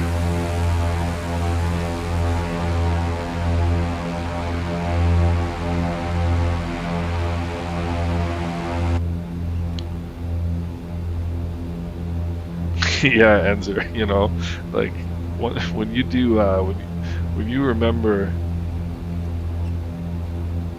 FS98 or FSX and all, you know, and just what headaches they were, to see what we have now. I mean, in my opinion, especially starting today with this update, which of course is my favorite, you know, part of the world, which I didn't think, I'll drop down, which I didn't think would ever happen, really. We are in the golden age of flight simulation in the Caribbean, for so many reasons. I mean, you don't even have to, like I showed yesterday, you don't even have to pay money to get, you know, really good sceneries for this area. That's another thing that I think was revolutionary about Microsoft Flight Simulator, is that the ease with which FS 2.0 in the 80s, Peter, you win.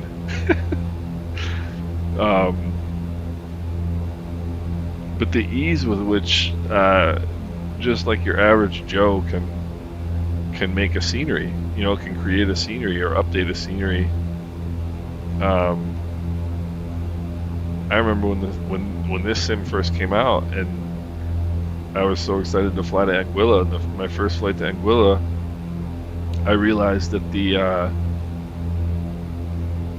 Enzer, I don't know if you remember, but the parking lot basically dropped off a cliff.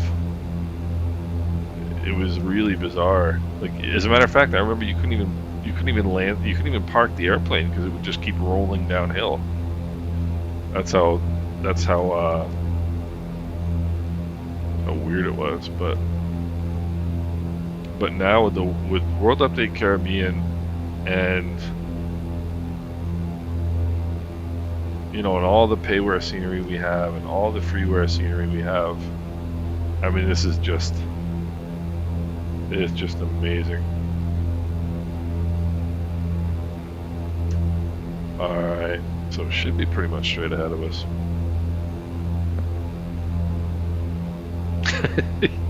That's awesome. I mean, I definitely remember, games of that era. I mean, I wasn't flight simming in those days, but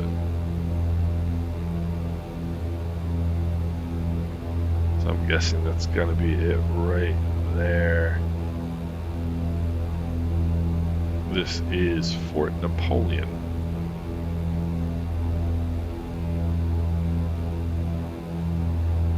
So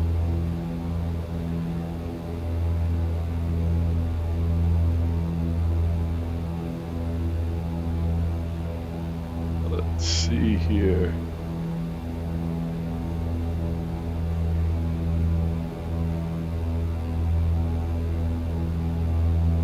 CM Films, yes, I do, sir. This is it right here. We're looking for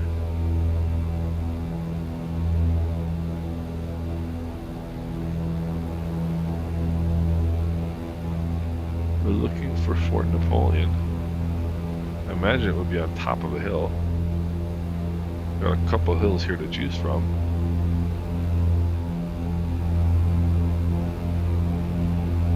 None of which I want to hit.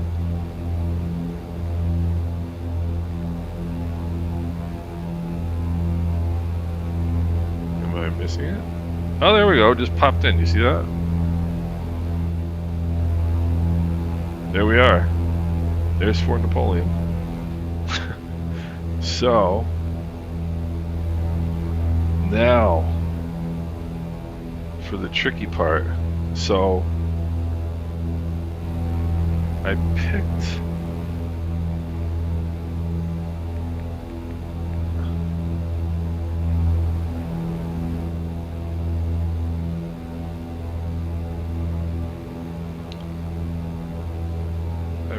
quite a good one as far as an airport goes to land at. I guess I'm gonna have to find it first. Oh, I see. Here we go. Let's see. Well, first what we'll do is I'll overfly it. So one of the things that I happen to tend to do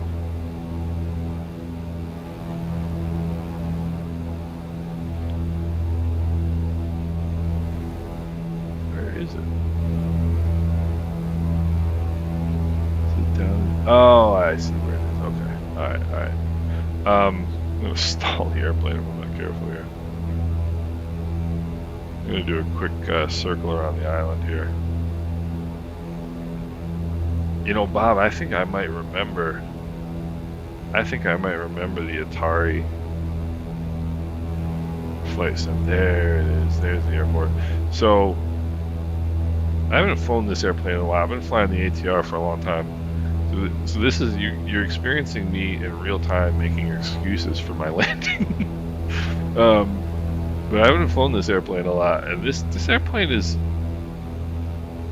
It should be easy to land. I have kind of mixed experience with it, and that has more to do with the pilot than the machine itself, I'm sure. But I want to take a look here at the airport, and then we'll circle around and see if I can get us to our destination here. This is a cool little airport. This is actually the airport that I was sitting at when I started my Holy Grail video. When I was doing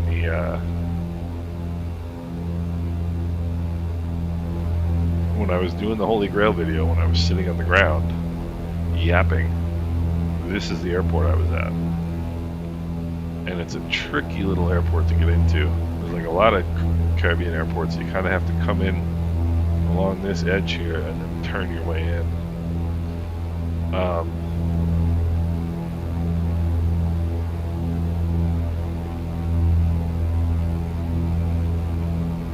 I'll tell you something weird. I kind of have a feeling that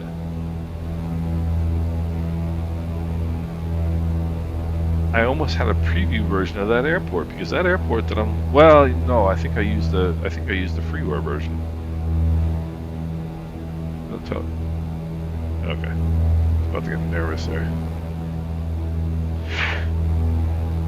So we'll do another. We'll do another loop around here. There's the fort.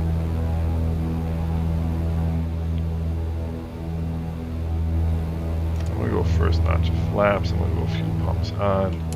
So basically what I was saying is that what I've done is I've put myself in a position to make a very tricky landing at the end of this video. So this could have been very interesting the whole way around, and then I wind up making a crappy landing.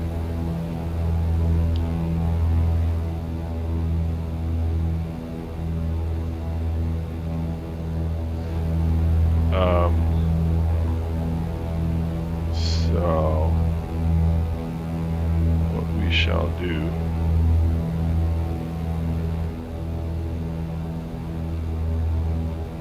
And like in a lot of these, you really have to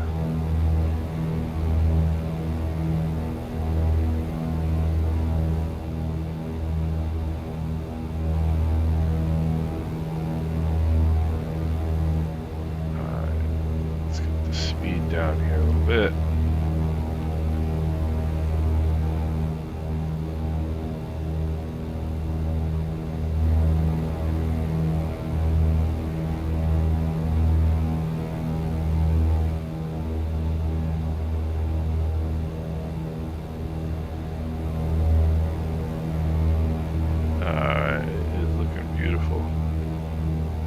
David, this is I'm using a Honeycomb Alpha and Honeycomb Bravo.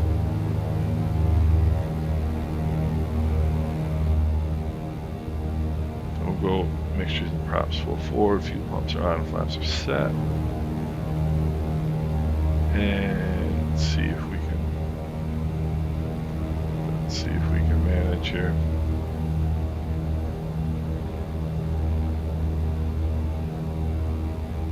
One thing is just even finding the airport. I believe it's in, yeah, it's right in there. Wait till you see this. So I'm either gonna look really cool or look really stupid here in a second.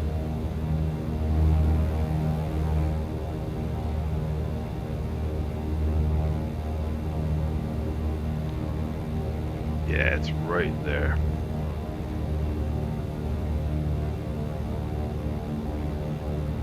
On these types of landings, I like to hold in a lot of back pressure on the yoke so that I can just release it and get a nose drop.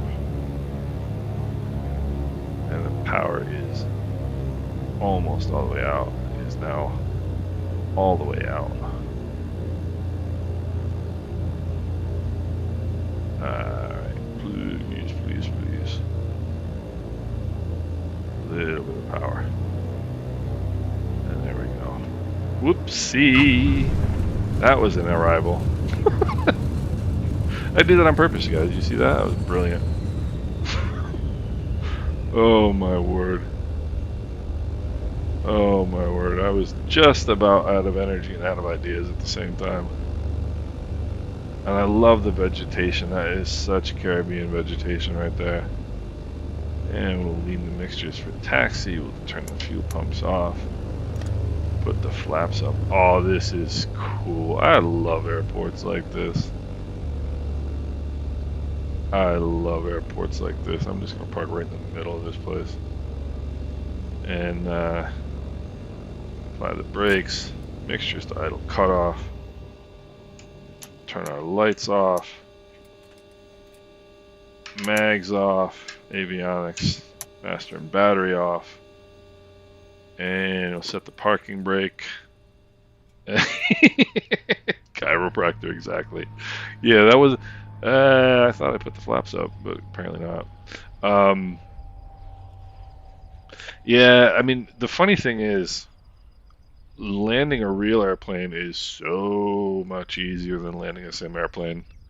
Um, just because you've got the feel and basically in the seat of your pants what the energy state is, like the only way you can really keep an eye on your energy state in the sim is your airspeed. And right as we were short final,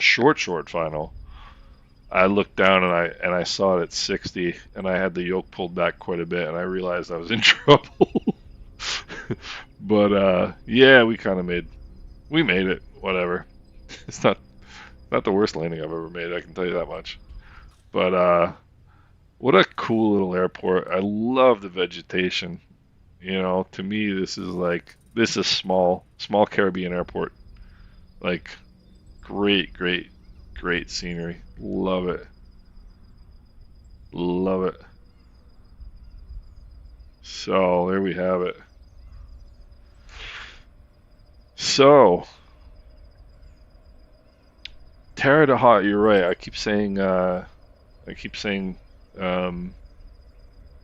keep saying something wrong. Keaton, yes, I do. I use Track IR and zero. Yes, the settings are on ultra. Pretty much, I can show you. Let me see if you can see it. I think you can. There's a bit of a delay. Yeah, okay, so I can show you. So this is what I'm using: DLSS Super Resolution, DLAA, and DX12.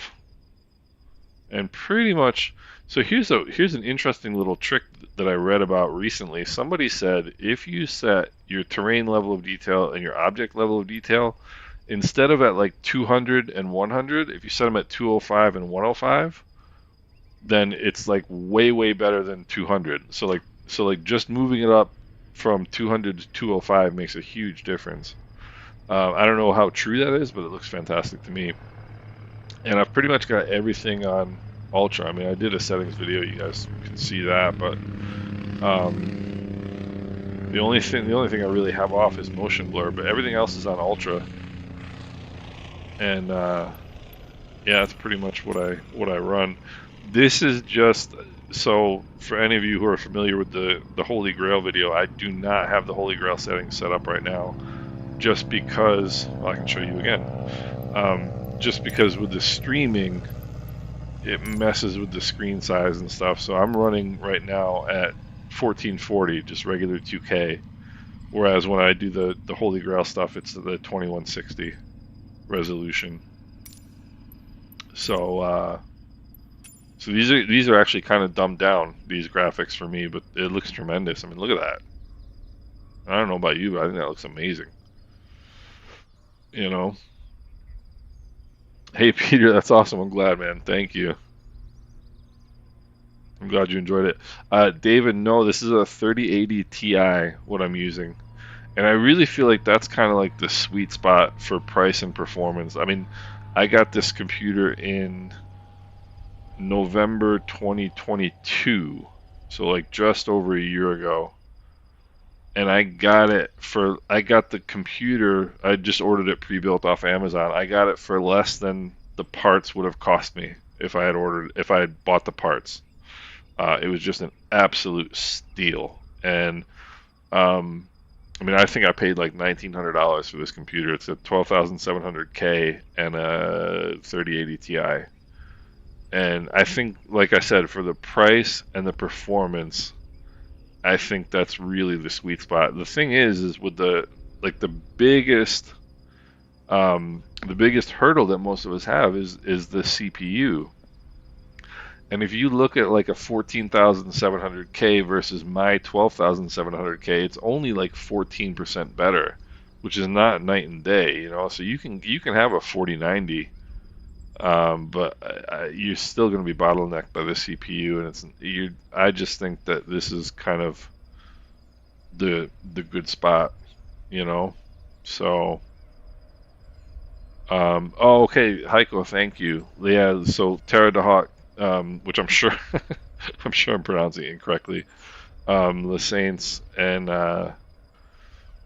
yeah, this is such a cool little spot. I will get to this part of Guadeloupe in real life one day. But what a cool little airport. I love it. So, well, thank you guys. Thank you everybody so much for watching, for coming along. I am absolutely gonna do exactly this same type of thing tomorrow. I don't know um, which flight, like which islands or whatever. Um, but I am gonna do probably around the same time. I might do one earlier tomorrow. I might do two streams tomorrow, like one in the morning, one in the afternoon. For those of you who missed anything, like I took this entire week off. Hey Heiko, thank you so much. You didn't have to do that. I appreciate it. That was really nice of you. Um, I genuinely appreciate it, and not only that, but just this. You've been very supportive the last couple of days, and I really appreciate it. And it's great. The knowledge that you have of this area is fantastic. You're able to really share a lot of information with all of us, and that's fantastic. Thank you, um, Isaac. I don't know. I'm not an A3. I'm not an Airbus guy, so I don't know if that came out today or not. Um, but anyway, I took this entire week off, so I'm gonna be streaming tomorrow. I'm gonna be streaming Thursday. I'm gonna be streaming Friday. So keep an eye out. I'll try to set up a notification if I can, so that you guys can know when I'll be on. Um, but this is basically my first official stream, and you guys, Luis, thank you so much. Thank you.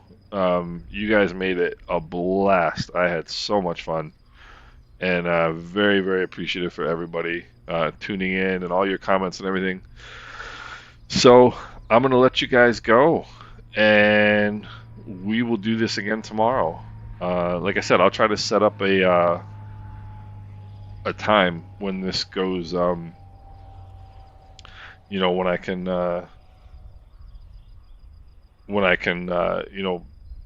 let you know ahead of time when it's gonna start. So I'll try to start maybe a little earlier tomorrow, maybe like 11 o'clock, and we can maybe do two streams.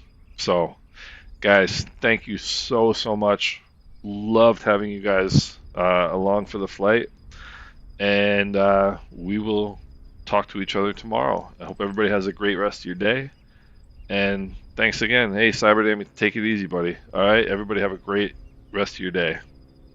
Thanks so much, guys. Hey, Heiko, thank you. Really appreciate it. Peter, thanks a bunch. Hey, from Belgium, that's awesome. Peter, one of my best friends lives in Brussels.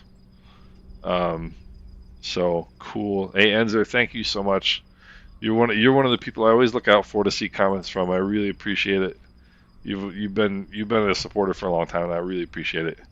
So you guys have a great rest of your day, and we will see each other tomorrow.